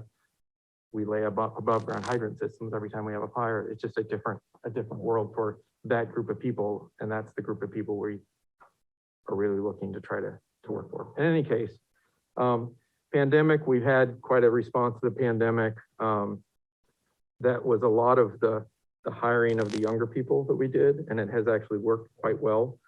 Our yield out of them is not great, but the people we do end up having are just phenomenal. A lot of them are pre-med, a lot of them are very bright, very dedicated, and they've been great. And especially through COVID, it's been great. And we've been able to provide a lot of staffing for town needs, where there's dynamic staffing you need for things. We've been able to do it, and that's been good. One of the things we took on was, of course, COVID testing. And that is, I think, made a big difference in the public health of the town. I think it's great. As well as just a service that really, people don't have another option, another good option, another convenient option. And I think it's one of the reasons we've done as well as we have in this town. Outside funding, there's those kinds of goals. I hate to project what I want to get, so I'll just say what we have done. So we got a $100,000 AFG grant. We haven't done that for probably 15 or 20 years. Excuse me one sec, sorry. AFG stands for? Assistance to Firefighter Grant, I believe. Okay. So it's a federal grant. So we have to match 5% of that. And we already have the SCBA compressor, which is something that we knew was failing. So I put in the grant and we actually got it. We will be getting extrication tools soon. So these are things that, allow us to do, some of them essential, but also things that allow us to do our job better. And one of the things that for a lot of the grants we've been doing is getting equipment that allow us to work with people who are older and smaller. So we have, equipment can solve that problem. And, if you have a good EMT or a good firefighter, why have them feel like I can't do it anymore because I can't lift a, 100-pound thing, get a 50-pound thing that does the same thing, or lifting the patients, or, other things that we do. We had a lot of gifts from other departments that have really helped us out. One of the things that helped us is a lot of the towns have gone to a different manufacturer for their SCBA. So they've gifted us a lot of what they had, which has allowed us to both have equipment for training, but also a lot of the equipment ages out. Some of the things age out every 15 years. And so we get something in that still has, 8 or 9 years left on it, great. And so we've been able to do a lot of savings that way. And we got a grant for gear washers. So in terms of goals, these are not quite what I worked out with Mark Way, and I can talk about that a little bit. One of the ones that is an NFIRS compliant reporting system. So there are laws about what we have to report up to the state, and then from the state to the federal. So NFIRS is national, MFIRS is Massachusetts Fire Incident Reporting System. And so what we do is manually do the ones we're actually absolutely required to do by state law. And we do those almost by hand, and then I extract them and send them in a format that the state can upload them. What the state would love us to do is do everything that way, right? Every call we go on, they know about. once you do that and once you code it, then actually going for grants is so much easier than what I had to do to get the ones I did. Because everything's coded correctly, you just take it, pull out the report and away you go. But also, one of the things that happened is that I signed something that said I was going to do it for the $100,000 grant we got. So the federal government says, and by getting this grant, you're gonna start doing everything this way, aren't you? So it's something I want to do. It's something that I think will help a lot of things. The problem is that when you choose your reporting system, you don't want to change it. Yeah. And so it's just, really figuring out what it is and pulling the trigger. The other thing is that, a third of us are software engineers, and most of these cloud-based systems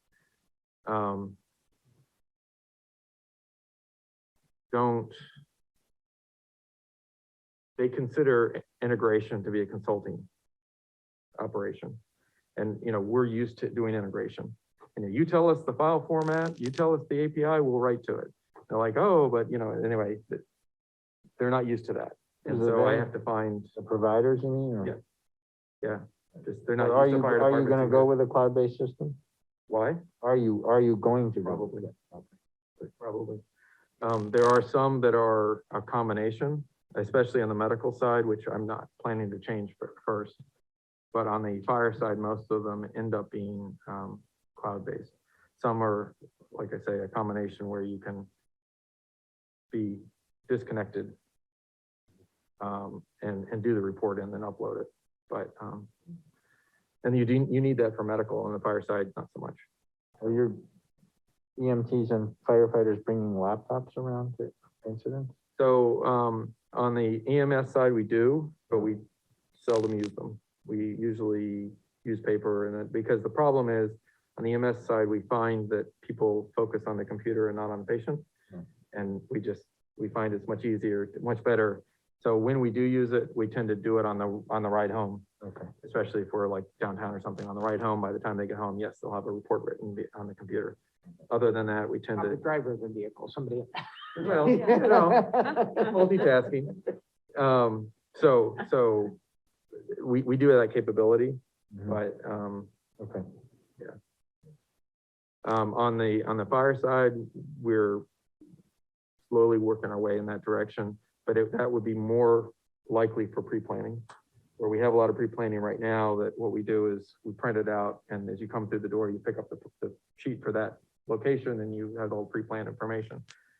Having that on your fingertips to say, well, they told me it was this house, but it really was this house, and you can now bring up the other location, or you're looking around for smells somewhere, and you can, et cetera.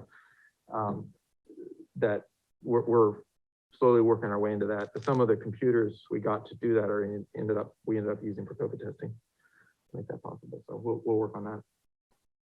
You think this goal is gonna cost $6,000 to $8,000. 6 to 8? $6,000 to $8,000? Okay. And some of that will be recurring costs. We do cloud-based. And that will be, Probably will you have that. are you gonna propose that for the fiscal 23 budget? Yeah. Yeah, I may work on trying to fit it into what we have for this year as well. And part of that is because I did the grant and I kind of promised, and because of the grant, I'm not using some money that You can move shift things some around money and Yeah. say, because of this grant, yeah, anyway. So It's like with Chief Fisher, you're gonna be going in front of the FinCom shortly, so you'll build it into that piece of the budget. right, next year. So that's kind of that. My second goal, when I talked to Mark Way, was to do policy updates. And there was a lot of reasons to do that. And I've kind of done what's necessary on that. So there was a lot of policies.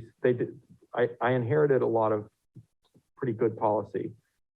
It was sexist. I tried to deal with that. I'm serious. I mean, it was, a truck must go out with 3 men. Well, really. But it was also, some of it was aspirational.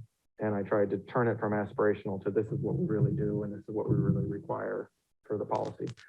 So I kind of did that, and so I didn't include that here, Okay, because I did what I could do, and the things that need to be changed now, we need to change some of our software and how we do things, and then reflect that, so, yeah.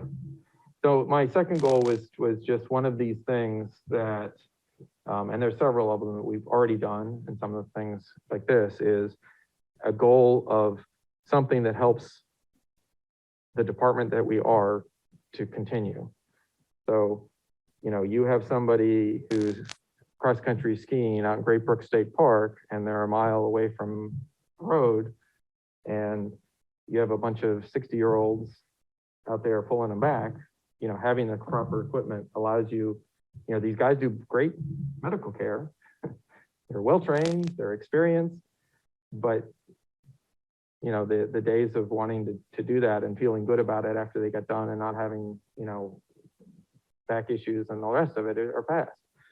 So how do we keep what we have going? And this is one of those ways, is to get an UTV for medical response. It would also be used for fire response. One of the things when I look at kind of catastrophes in this town, and it's brush fires, right? And we could have something, you know, we'll have years and years, several years of a lot of water and a lot of green, and then we'll have the summer that isn't.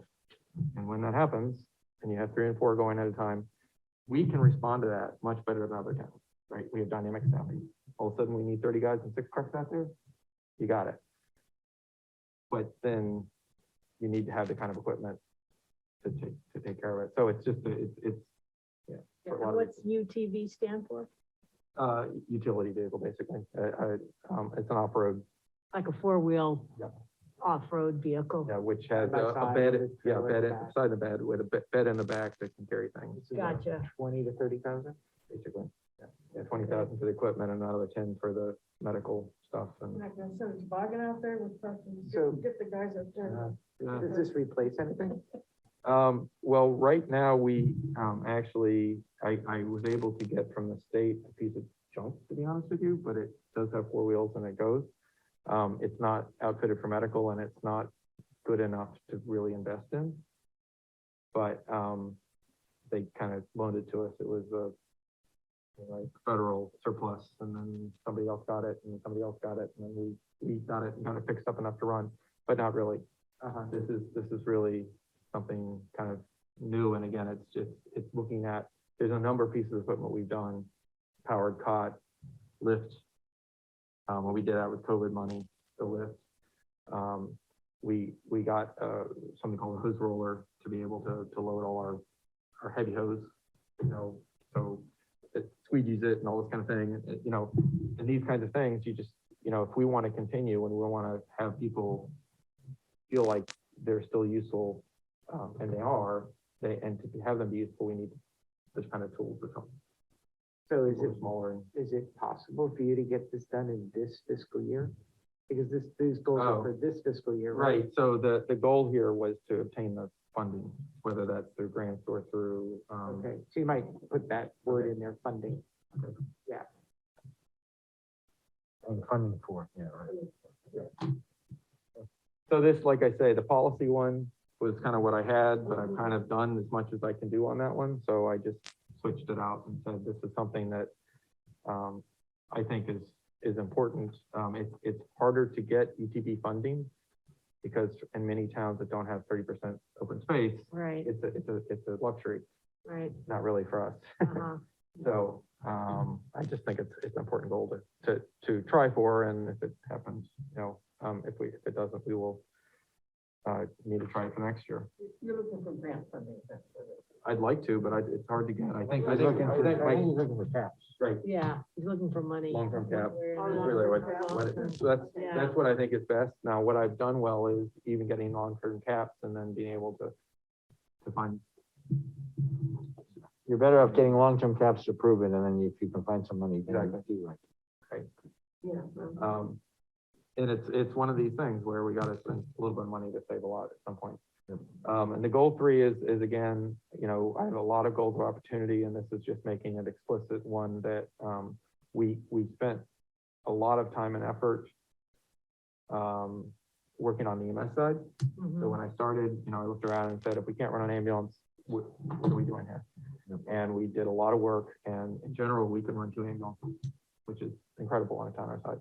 We have our moments, we have our moments that the other night it was Lieutenant teching, I was driving and the deputy was coming in.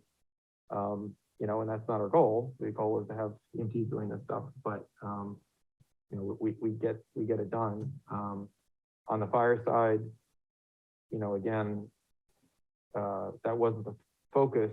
I tried to have the pipeline in place, but now we kind of need to really kind of focus on getting people through as well as recruiting. We've had a little bit of luck with some of the newer people moving to town. Mhm. I haven't, again, COVID's been a bit of a mess. I had always thought we'd be doing, new parents thing and whatever, reaching out, and some of that's been hard. But, the word's been getting out there. I think we kind of every chance we have, we've kind of put ourselves out there, and some of that's being rewarded. I don't think we're gonna be through our problems for 5 years. We're gonna be working on it, but The problem of being able On to the fire train and retain firefighters. Yeah. Our demographics are just gonna be hard, and the housing is a big headwind. We've lost a lot of people, and then the training side, we've lost some of our most experienced. And that's, again, so I think what I heard you say is you'll get young people who may be renting, or maybe they're still living with their parents, they're interested, they get trained, and then they get to be some age where they maybe want to have kids or whatever, they have to start looking for a house, not affordable. They move out, they're not eligible to be on call, right? You have to be a resident to be on call. You have to be able to get to the station, kind of on the outside, 7 minutes. We'd love people to be like 4 minutes. Yeah. Especially on the EMS, but on both. I do have people who are 15 minutes away who, are interested. Mhm. And, a couple of them we've tried some, but it's just not our world. Yeah. At that point, you call mutual aid. Right? If you take somebody 15 minutes or 20 minutes to get to the station. So it's just, what do you do? The only thing I would say about this goal is if you could have some numbers in it, like, Yeah, I hate to do that. how because do it's- we kind of measure? Well, that's the problem with a goal of opportunity. Right, is that, if the opportunities present themselves, or I make opportunities happen. So my goal is things like, sending a note out to new houses, new people who move to town, or the goal, my goal really can't be, I'm gonna have 10 new firefighters. So, but maybe that is what it is, though. I mean, maybe it's not, maybe it's, Right. you're gonna do this and this and this, or Right, it's yeah. gonna develop a plan to do this in order to recruit. Right, I mean, right, so, Right, because this doesn't describe, or, right, sort of the action steps Right, you okay, could take in this fiscal year to, Yeah. to start to and yeah, work on this. so I have one, old paper I wrote about it, but, including money. And so I can pull stuff out of that. I mean, Because that's, if that plan does require money, then when you come with a plan, we can say, yeah, go ahead, overspend your budget. some advertising, some maybe hosting an event, I mean, I realize you have a challenging recruitment problem because you have a fixed thing, but to your own point, there is more real estate activity happening. People are moving in. And I guess I'm kind of, the solution of housing is a few years off, right? We have this ideal that maybe we could create that, but in the short term, I guess one of the things that I'm curious about, Brian, is, relatively rich people move here, but that doesn't mean they're not interested in the volunteer aspect, right?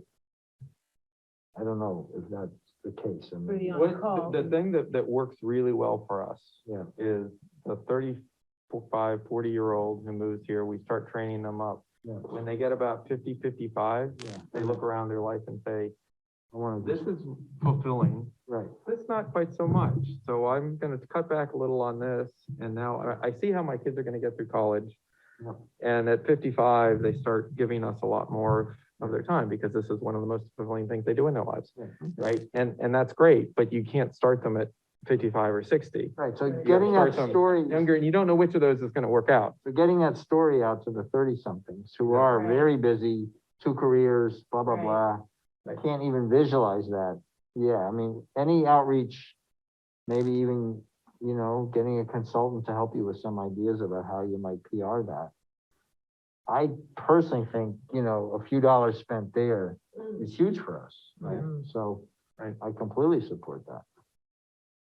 Yeah, And to, you know, Nathan's point, if it's got some measurable, not quantitative necessarily, but somehow measurable, like a PR campaign or open house event, The something. thing for us is really training budget. The training budget is where, and we blew it last year. We went way past it. And I'm not gonna apologize for this. We had to. We'll lay it I out. kept my whole budget in, but the training budget went, you know, well over, and that's just gonna be our world for 2 years. Okay. and I'm sure you've thought of this, but I just can't help thinking about the current parent population. We know how to reach them through the schools, at least for most of them.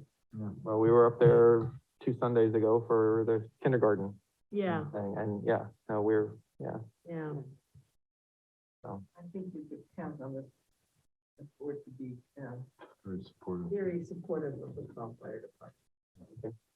I think, and I think, What you need to. Thank yeah, no, I think there's 2 reasons for that. I think, you know, it does save a lot of money, and I understand that, but also for our town, Yep. it can do a level of service that we'd never be able to do otherwise. Mhm. Like I say, you know, you don't have that many huge fires, but when you do, all of a sudden you need 20 people. And where do you get that? So I'm gonna work as hard as I can to make that work. Oh, we appreciate that Very good. very much. Okay, All right. thanks for your patience. Thank you again, yeah, for. Thank you for yours. All right, bye. Thank you. 10 o'clock. All right, so, hey, aren't you glad we did some of those things I'm earlier? very glad. I'm very Do I glad. have number 6 at different night? Yeah. Yes, we can, especially since Luke was part of that. Yeah, And yeah. also just, you may have noticed in your packet that, Tim provided us with information from town council Yeah. that whatever we decide around that fee structure is gonna have to go before town meeting for approval. So it's not like we're in a big rush. Okay.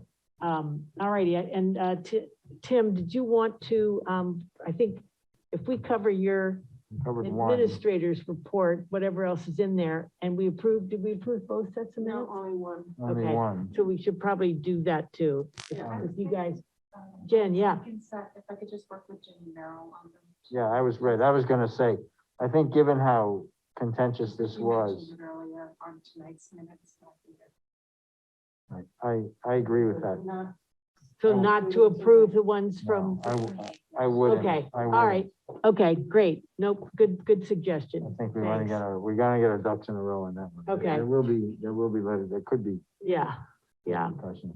Okay, so, going back then, Tim, to, your administrator's report. Sure, yeah. What else did you have in there? Go through it pretty quickly. Item 2 is that the first reporting deadline for ARPA was supposed to be end of October. They've extended it to April, which is a good thing. Yeah, because, we're just getting things off the ground. It would have been a pretty short report, I guess, on but we'll talk about that committee, I guess, maybe the next meeting. Or more. Lost my, And by the way, we're not behind anybody because, what I understand from Magic, nobody's gotten really started yet. And in fact, they were doing a survey. Right, no, I think you want to take the time to do it. Yeah. The right way. It's a lot of money. The Traffic Safety Advisory Committee met last week to talk about some of the complaints we've had from residents on the signage in the center of town as a result of the Complete Streets project. And because it was a state-funded project on the state number route, we didn't have a lot of input into the signage. What we did find out the signs are larger than they need to be. So we do know that. As far as the number of signs, the location, the color, can't do really anything about that as far as we know. But we're seeking a meeting with the Mass Highway to see if there's any flexibility on that. But we do know that the signs could be of a smaller diameter. Mhm. The engineer spec'd larger signs out for some reason. But I know a lot of people object to the number of signs, and that's Yeah, supposedly that's a, you know, a traffic, a highway engineering standard, and it can't be varied Because we're a from, state road, but will, yeah, because of state road. Did Right. we receive a petition because we had Right. citizens that booked a couple was of it weeks? Donovan L? they that they they gave were- us a heads up that they were doing one. We haven't, Yeah. I don't think we've seen, they want to bring it to town meeting. I don't know what Okay. the, I mean, if they It'd could kinda bring be it a to you, so they non-binding could bring vote, I it to think. DOT, that might be already a start. That Yeah. might be helpful. so if Yeah. there's some flexibility. I think there's some interest in Yeah, finding out about that. We could go with smaller signs. We do know that, but, okay. as far as, Significantly moving some. smaller or just, you know? well, you know? the ones that are there, I think are a 36-inch diameter, and 30 inches would be permissible in a Not rural, terrifically. rural area, so it wouldn't be a lot Wow. Makes a difference. smaller, but we could do that. All right. All right, then, moving on, at long last, the solar panels are energized. Cool. And we got a letter in the packet from Amoresco thanking the town for everything it did. So does that, Wrote a letter or two, didn't we? Sure, well, that did get their attention. yeah, so that means that they're actually producing their That's- energy and it's now being used by the school. Yes, yeah. Yeah, It's been energized, so. and, but that doesn't include the issue of the charging stations, right? That's a whole No, separate thing, those have not been, and that hasn't been done yet. no, Okay, so. We'll But probably- the juice is feeding back to the grid. Yes, yeah. All right. Approved. Okay. All right, and then, item 5, a big breaking item, we, are making an offer to, Tara Bicknell to the Assistant Treasurer Collector position. She's a resident of Chelmsford and works for the Finance Department for the town of Acton.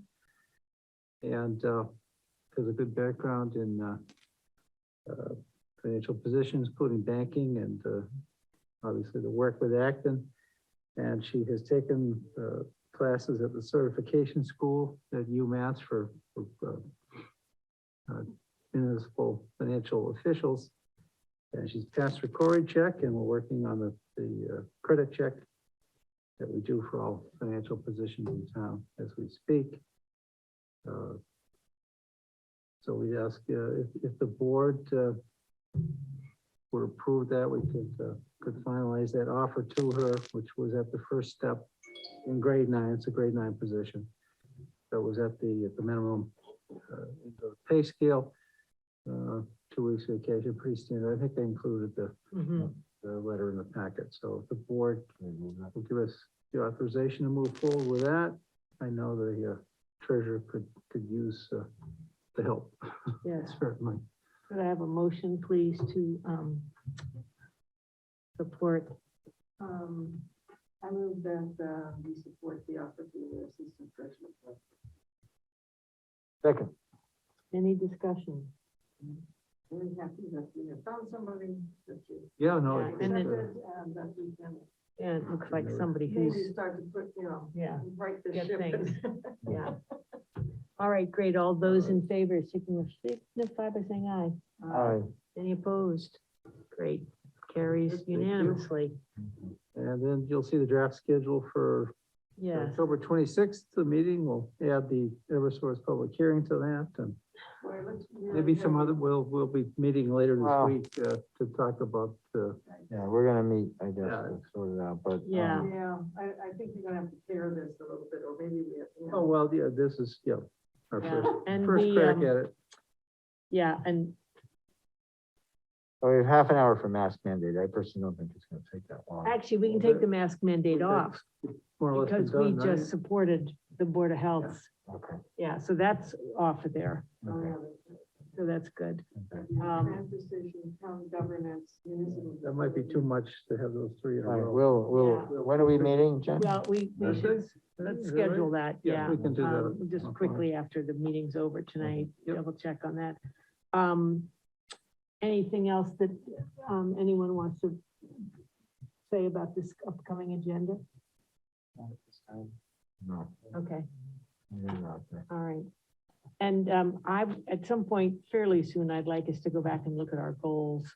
Yep. And look at progress, because, we took some assignments to work on things, and I think it'd be good for us to revisit that, but maybe not the next meeting, maybe after that. November 9th, we have another dangerous dog.